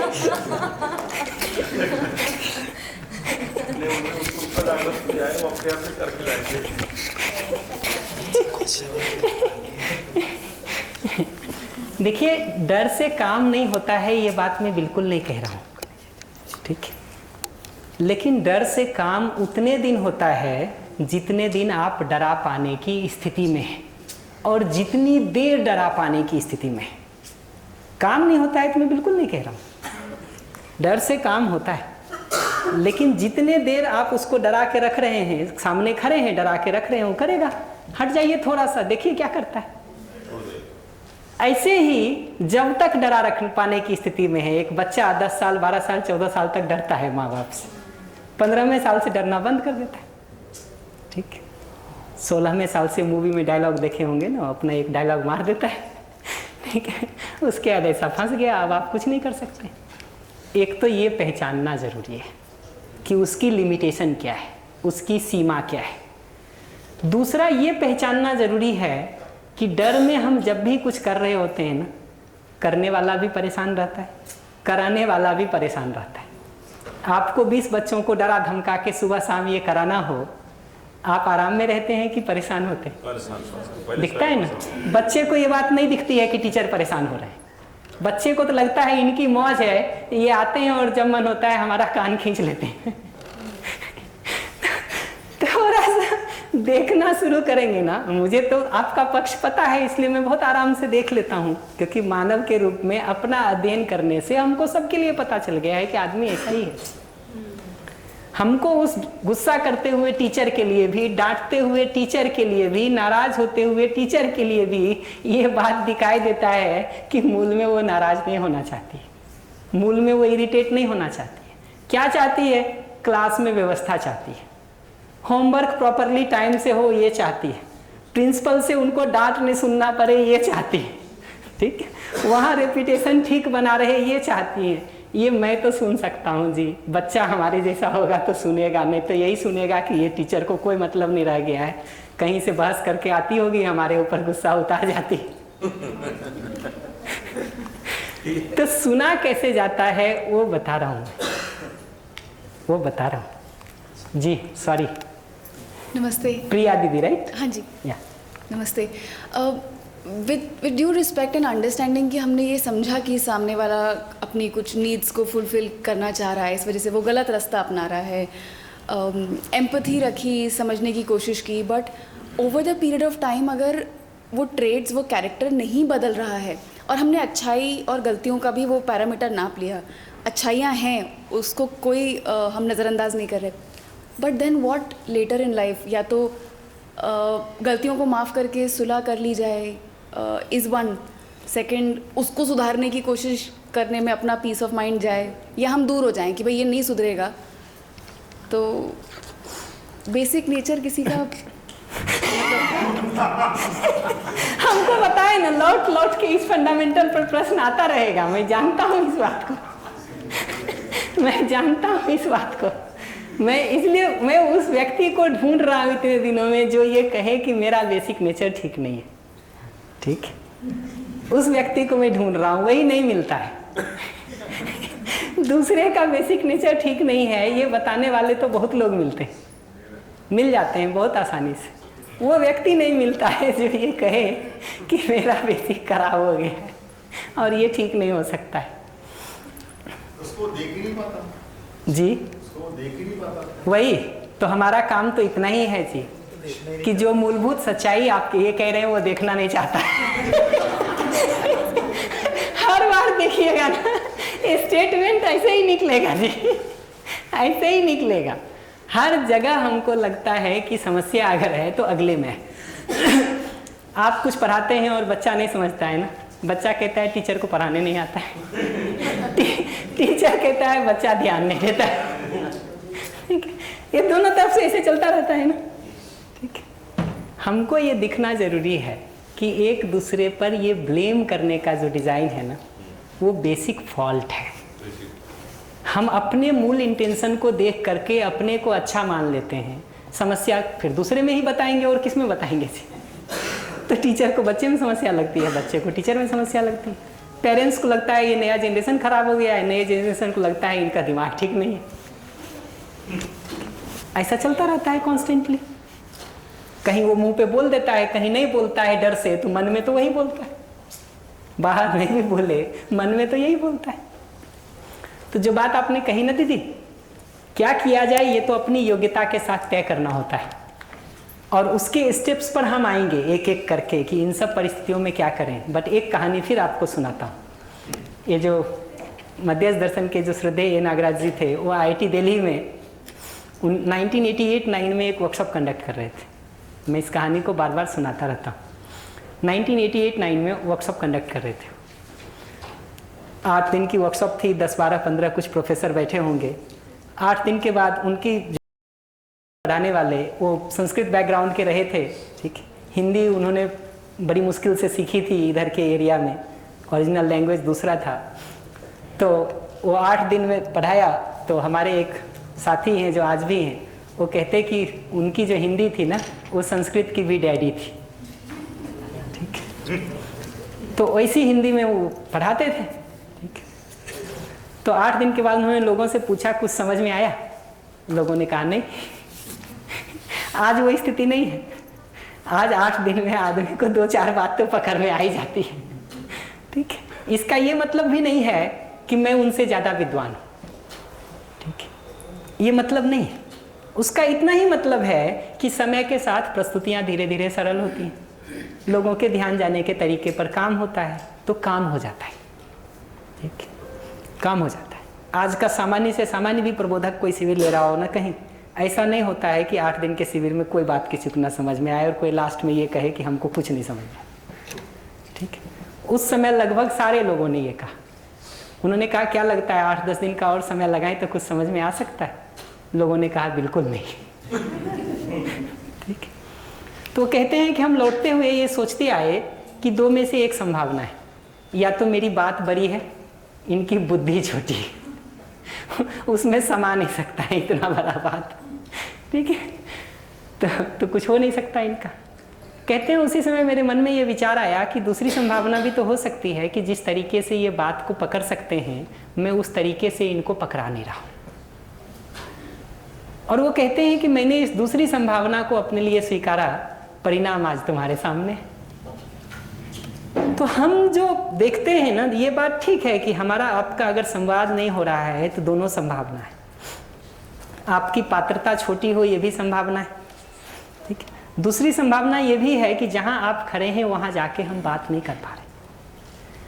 अपनी अपनी जगह से देखिएगा तो दोनों सही है, लेकिन समाधान की जगह से देखिएगा तो समाधान तो यही है कि अगला जहां खड़ा है वहां जाके हम बात करेंगे तो रास्ता निकलेगा।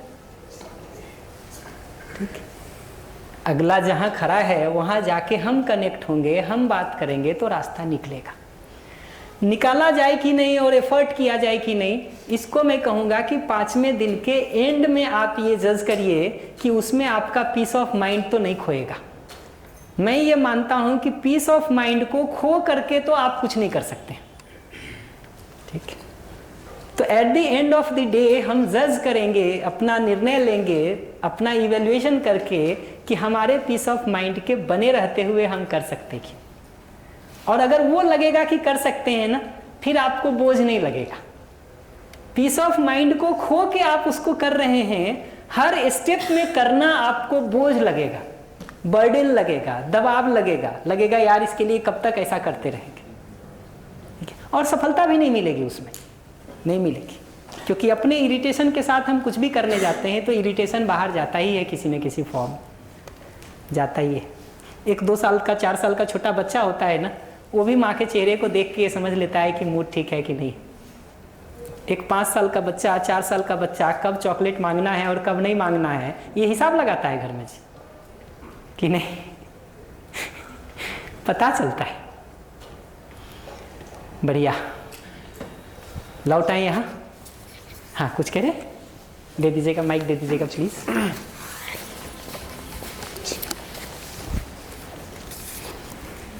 नमस्ते भैया। लौटने से पहले आपके प्रति कृतज्ञता कि कल रात को लगभग 3:30 बजे उस होमवर्क पे काम करना हो रहा था, तो जैसे जैसे कमियां लिख रहा था और फिर उनकी जो मेरे लिए मदद की वो लिख रहा था, तो जो समझ आपके माध्यम से मिली है उससे सारी चीज़ें रिजॉल्व हो रही थी, अपने आप ख़त्म होती जा रही थी और अपने आप अपनी गलती पकड़ में आ गई और समझ में आ गया कि दोष तो मेरा ही है। मतलब जो चीज़ मेरे को चुभ रही है उसके कहीं ना कहीं पिन भी मेरे द्वारा दी गई है और मैं अपने को ही पिन कर रहा हूँ, जो उनकी कमियाँ देख रहा हूँ कि वो कमियाँ नहीं थी, मतलब मेरा ही कुछ ऐसा कार्य था जो मैंने पूर्ण नहीं किया था, उसके कारण वो चीज़ मेरे को कमी के रूप में दिख रही थी कि मेरे को ऐसा क्यों बोला गया, तो वो चीज़ें पकड़ में आ पाई। और जो अभी माइक की प्रॉब्लम आपकी हुई थी ना, तो मेरे को वही लग रहा था कि जिस माइक को नीचे होना चाहिए था वो ऊपर चल रहा था और जिसको ऊपर होना चाहिए था मैं उसको नीचे कर रहा था। तो मेरे को सही जगह समझ में आ गई कि मेरे को हमेशा नीचे रहना है जिससे वो कम्युनिकेशन बेस्ट हो सके। वही, नीचे ना भी रहें तो कम से कम बराबर की जगह पर होने की ज़रूरत है और अभिव्यक्ति का तरीका ऐसा होने की ज़रूरत है जो दूसरे को चोट ना पहुँचे। और ठीक कह रहे हैं आप, इनफैक्ट बहुत सारे होमवर्क को आप करते हैं ना, पूरे दिन भर में हमारे कहने से जो असर आपको नहीं पड़ेगा ना, वो असर वो आधे घंटे का होमवर्क करके हो जाएगा। ये करेंगे तब पता चलेगा। बिना किए नहीं पता चलेगा। वो करते हुए बहुत सारा शिफ्ट और ट्रांसफॉर्मेशन हो जाता है जी अपने अंदर। जो आपको पूरा दिन भर सुन के नहीं होगा ना, वो उस एक होमवर्क को करते हुए हो जाएगा, करते हुए हो जाएगा। उसको करना इसलिए जरूरी है, जरूरी है। बढ़िया।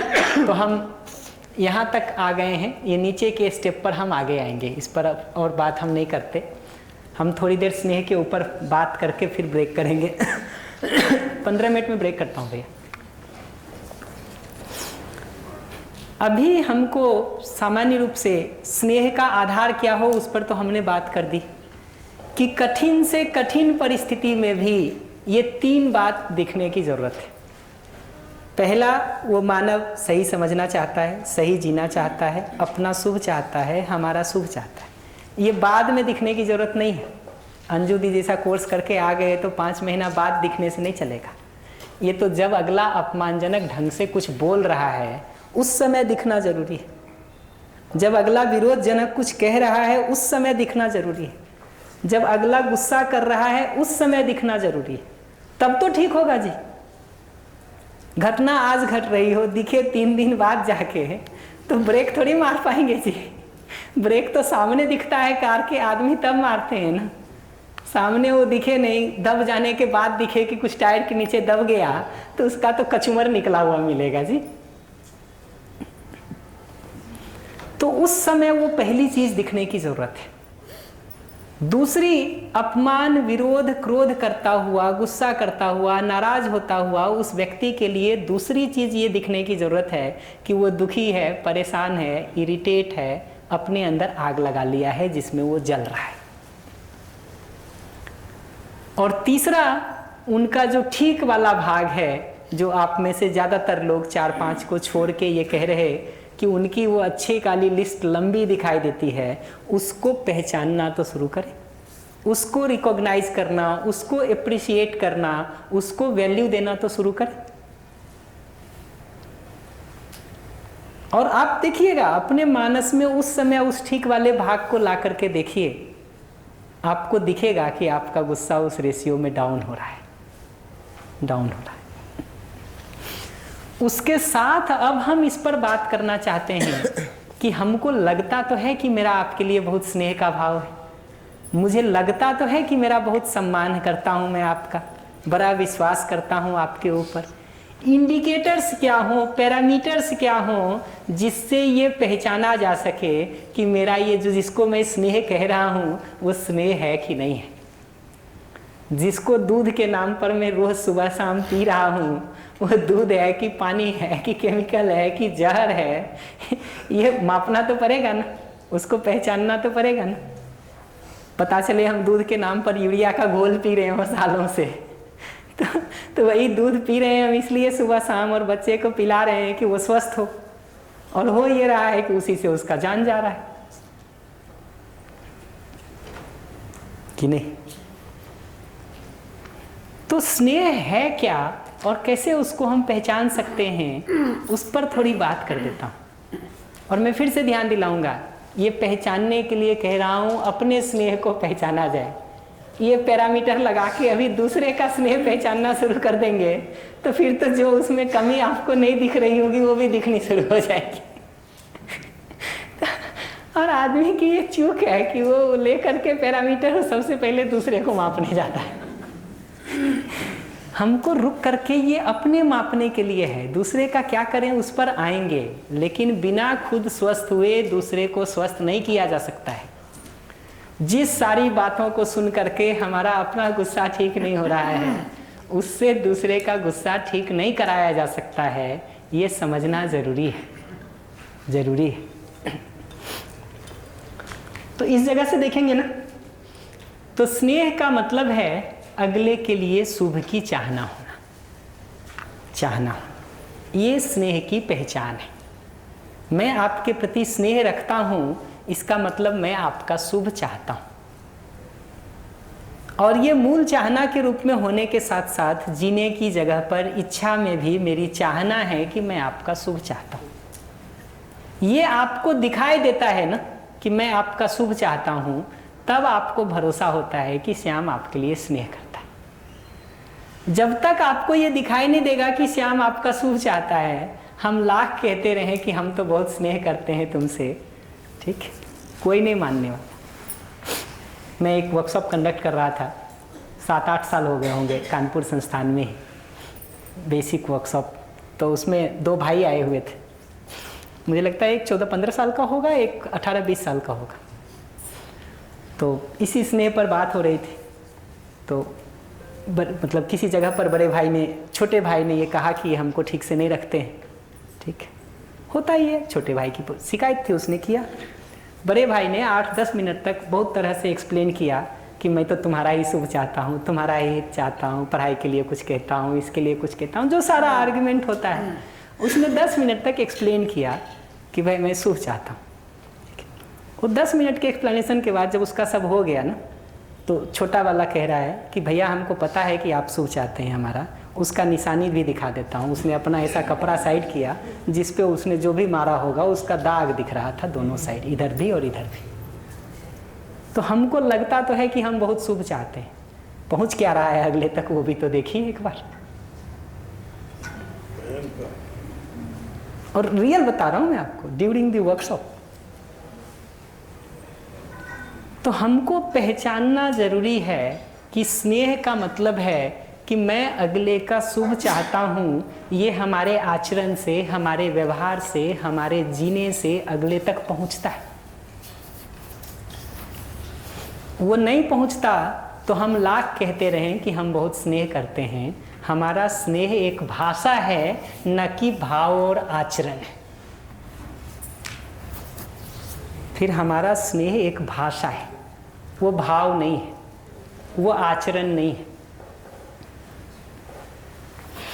ये पहली बात पकड़ में आई। एक्सप्रेशन डिफरेंट हो रहा है जी, एक्सप्रेशन तो नहीं बिगड़ गया। निश्चित रूप से एक्सप्रेशन तो बिगड़ा हुआ है ही, इसलिए कह रहा हूँ आचरण की जगह तक वो स्नेह नहीं जा रहा है। तो दूसरे को तो कभी नहीं लगेगा कि आप स्नेह करते हैं, आपको कितना भी लगे। और हमको लग नहीं रहा है कि आप हमसे स्नेह करते हैं। मेरी आपकी दूरी दिनों दिन बढ़ेगी कि कम होगी? बढ़ेगी ना। आप चाहते क्या थे, दूरी हमसे बढ़ाना कि कम करना? कम करना। तो आपको ये दिखना जरूरी है। अभी आपकी बात कर रहा हूँ इसलिए आपको कह रहा हूँ, नहीं तो मेरी बात करूँगा। आपको ये दिखना जरूरी है कि आप चाहते हैं दूरी कम करना, लेकिन जो तरीके अपना लिए हैं, जो आचरण अपना लिए हैं, वो आप ही के गोल को डिफीट कर रहा है और दूरी को बढ़ा रहा है। तो आप जाना चाहते हैं दिल्ली और जाने अनजाने रास्ता पकड़ लिए हैं हैदराबाद का, रोज मेहनत कर रहे हैं दिल्ली पहुंचने का, और रोज दिखता है कि ये दूरी तो बढ़ती जा रही है। जो पहले 100 किलोमीटर थी अभी 1200 हो गई, जो 1000 थी वो 1100 हो गई। वो डायरेक्शन दिखना जरूरी है कि गलत वाला पकड़ लेंगे तो हम बड़े, जितने जोर से ताकत लगाते हैं ना उतना दूर भागते हैं। पुराने समय में देखिएगा वो जो जाल बनाए जाते थे ना, उसमें जब हिरन फंस जाता था तो वो जितना जोर से उसमें निकलने की कोशिश करता है ना, उस जाल में उतना ज़्यादा उलझता जाता है, उतना ज़्यादा उलझता है वो। जी, मछली वाले में भी ऐसा ही डिज़ाइन, ऐसा ही डिज़ाइन है। तो हमको ये दिखना ज़रूरी है कि जो तरीका हम अपना रहे हैं वो तरीका हमारे ही गोल को फुलफिल कर रहा है कि नहीं। दूसरी बात यहाँ स्नेह के संदर्भ में ये लिखी हुई है कि जैसा मैं अपनी ज़िंदगी में चाहता हूँ कि सुख आए दुख नहीं आए, उसके लिए मैं जितना कंसर्न रहता हूँ अपनी ज़रूरतों को पूरा करने के लिए और दुख से बचने के लिए, जितना कंसर्न मैं अपने लिए रहता हूँ आपके लिए भी उतना ही कंसर्न है, तब तो आप मानते हैं कि श्याम आपसे स्नेह करता है। हम अपनी ज़रूरतों का तो ध्यान रखें, आपकी ज़रूरत के समय टाल मटोल करना शुरू कर दें, इधर उधर की बातें करना शुरू कर दें। हम लाख कहें कि मैं आपसे बहुत स्नेह करता हूँ, आप मानेंगे? जब तक भाव ना आए कैसे होगा? और आचरण की जगह पर यह दिखना जरूरी है कि श्याम अपने सुख के लिए जितना एफर्ट करता है और दुख से बचने के लिए जितना एफर्ट करता है, जितना कंसर्न रखता है, उतना ही हमारे लिए भी सोचता है। तो मेरी ज़रूरत पूरी हो उसका भी उतना ही ध्यान रखता है जितना अपनी ज़रूरत के पूरा होने का रखता है। मैं अपनी ज़रूरतों के पूरा होने का सब ध्यान रखूं या अधिक ध्यान रखूं, आपकी ज़रूरतों के पूरा होने का कम ध्यान रखूं, देखिए झगड़ा होता है कि भारत में ज़्यादातर संयुक्त परिवार जो पहले 40, 50, 60 लोगों के होते थे ना, वो टूट करके आज 2, 3, 4 पर आ गए ना। उसका एक बड़ा कारण ये था कि घर में अगर 5 बच्चे हैं तो हम अपने बच्चे को एक तरह से व्यवहार करते हैं, भाई के बच्चे को दूसरी तरह से करते हैं। अपनी पत्नी का एक तरह से ध्यान रखते हैं, भाई के पत्नी के लिए दूसरी तरह से ध्यान रखते हैं। ये जितना वो भेदभाव होता जाता है घर वैसा टूट जाता है, टूट जाता है। बहुत सारे जॉइंट फैमिली के टूटने का बेसिक कारण आपको ये दिखेगा, ये दिखेगा। तो घर में रहने वाले जो हमारे सदस्य हैं, जो हमारे परिवार के लोग जिनको हम कह रहे हैं, जिनको हम संबंधी जन कह रहे हैं, ठीक है, वहाँ पर ये महत्वपूर्ण हो जाता है कि अपनी ज़रूरतों को पूरा करने का मैं जितना ध्यान रखता हूँ उतना ही आपकी ज़रूरतों को भी पूरा करने का रखता हूँ। और जब मैं ये ज़रूरत कह रहा हूँ तो ये सिर्फ सुविधा की ज़रूरतें ही नहीं कह रहा हूँ, संबंध में भाव की जगह पर भी मैं वो बात कह रहा हूँ कि जितना मैं सम्मान और स्नेह के साथ जीने के लिए कंसर्न रहता हूँ कि आप हमारे साथ ठीक से जियो, उतना ही कंसर्न में इस बात के लिए भी रहता हूँ कि मेरे कहने में, मेरे बोलने में, मेरे जीने में भी वही सम्मान और स्नेह आपके लिए हो। ऐसा नहीं होता है कि मैं अपनी तरफ से तो आंख मूंद लिया हूँ, देखता ही नहीं हूँ कुछ, और आप पर फोकस किए हुए हूँ कि भाई सम्मान ठीक से नहीं कर रहे हो, स्नेह ठीक से नहीं करते हो, ध्यान नहीं रखते हो।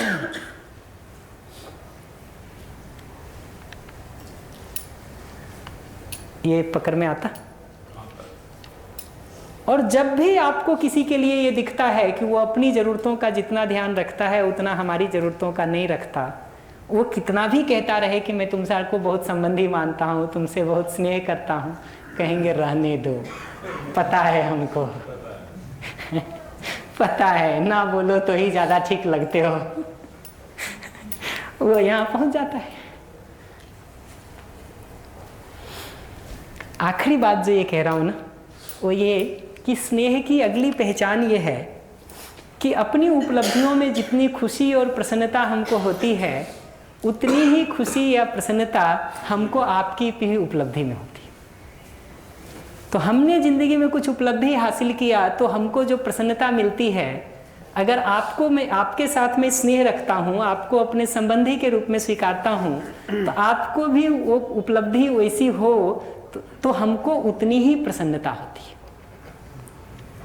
अगर वो प्रसन्नता होने के बदले हमको ईर्ष्या शुरू हो जाए, हमको द्वेष शुरू हो जाए, हमको विरोध शुरू हो जाए, हमको मन में कुछ खटकना शुरू हो जाए, हमको कुछ खराब लगना शुरू हो जाए किसी भी जगह से, तो फिर मेरे अंदर आपके लिए स्नेह नहीं है।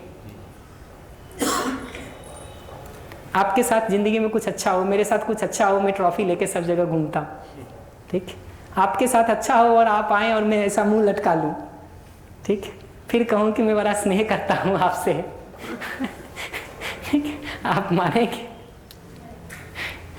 तो तीसरी जगह ये है, स्नेह की तीसरी पहचान ये है कि अपनी उपलब्धियों में हमको जितनी खुशी मिलती है, प्रसन्नता मिलती है, उतनी ही प्रसन्नता हमको आपकी उपलब्धि में भी, आपकी खुशी में भी मिलती है।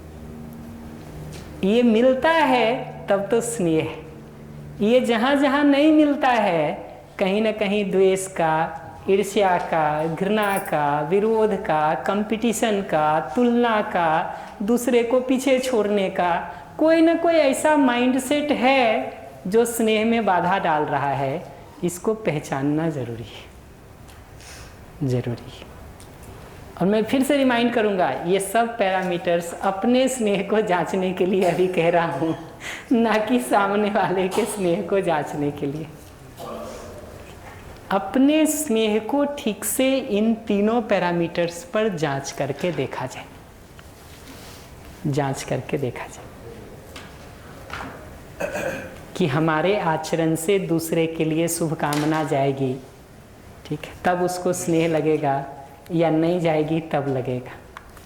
इसी तरह से अपनी ज़रूरतों को पूरा करने के लिए, चाहे सुविधा की ज़रूरत हो चाहे भाव की ज़रूरत हो, उसको पूरा करने के लिए हम जितना कंसर्न रहते हैं, केयरफुल रहते हैं, सजग रहते हैं, उतना ही दूसरे की भी ज़रूरत पूरा हो उसके लिए हम केयरफुल रहते हैं, कंसर्न रहते हैं, सजग रहते हैं, प्रयासरत रहते हैं। और तीसरा, अपनी उपलब्धियों में जितनी खुशी और प्रसन्नता होती है, अपने संबंधी जनों की उपलब्धियों में हमको उतनी ही खुशी और प्रसन्नता होती है। ये 3 बेसिक पैरामीटर्स हैं इस बात को जांचने के कि कितना जो हम स्नेह कह रहे हैं वो कितना वास्तव में भाव है, आचरण है, और कितना भाषा भर है। ठीक वैसे ही जैसा सॉरी बोलते हैं मन में होता नहीं।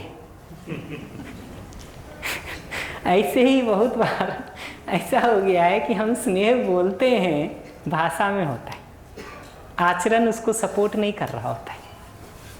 और मैं लाख विश्वास सम्मान स्नेह को बहुत अच्छा एक्सप्लेन भी कर दूं, आपको भाषा में बोल भी दूं, आपको तृप्ति उससे मिलेगी, या मैं विश्वास सम्मान स्नेह पूर्वक आपके साथ जीऊं तो उस आचरण से तृप्ति मिलेगी, आचरण से मिलेगी।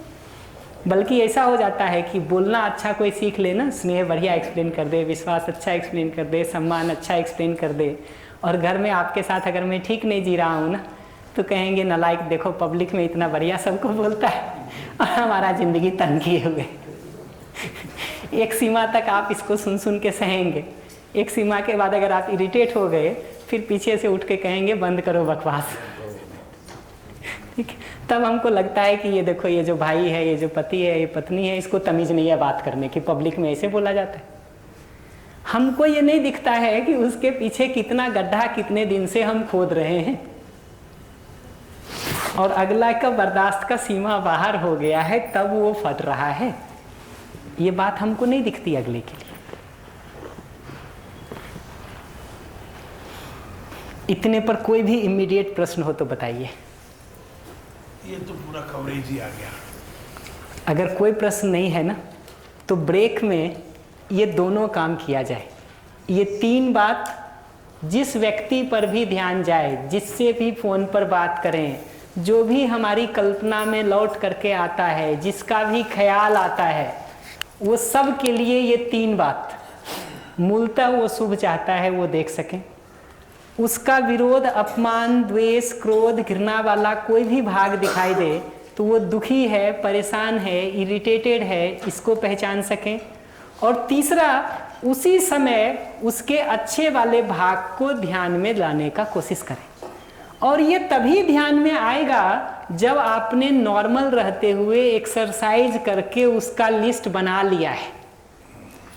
आग लगने के बाद आप कुआं और पानी ढूंढने जाएंगे, कहीं नहीं मिलेगा जी, फायर ब्रिगेड बुलाना पड़ेगा। तो हमको पहले से वो तैयारी करनी होती है। नेचुरल और नॉर्मल स्टेट में जब आपने उन अच्छाइयों की लिस्ट बना रखी है और उस पर ध्यान देने का काम किया है, तब आपको वो अभी ध्यान आएगा। तो दूसरे का ध्यान जाए तो ये 3 चीज़ देखा जाए, और अपना ध्यान आए तो ये 3 चीज़ देखा जाए कि हमारे स्नेह में ये तीनों बना रहता है कि नहीं। जिसको हम अपना संबंधी कह रहे हैं, जिसको हम अपना कह रहे हैं, हमारे घर परिवार के लोग, हमारे इष्ट मित्र, हमारे नज़दीकी, हमारे संबंधी जन, हमारे काम करने की जगह पर जिनको हम इन अलग अलग संबंधों में देखते हैं, उनके साथ ये 3 चीज़ें हमारी कितनी बनी रहती हैं और कितनी टूट जाती हैं, ये ऑब्जर्वेशन किया जाए। ठीक है, फाइन। 2:15 बजे हम लोग मिलते हैं। 1:15 हो रहा है, आराम से खाना खाइए फिर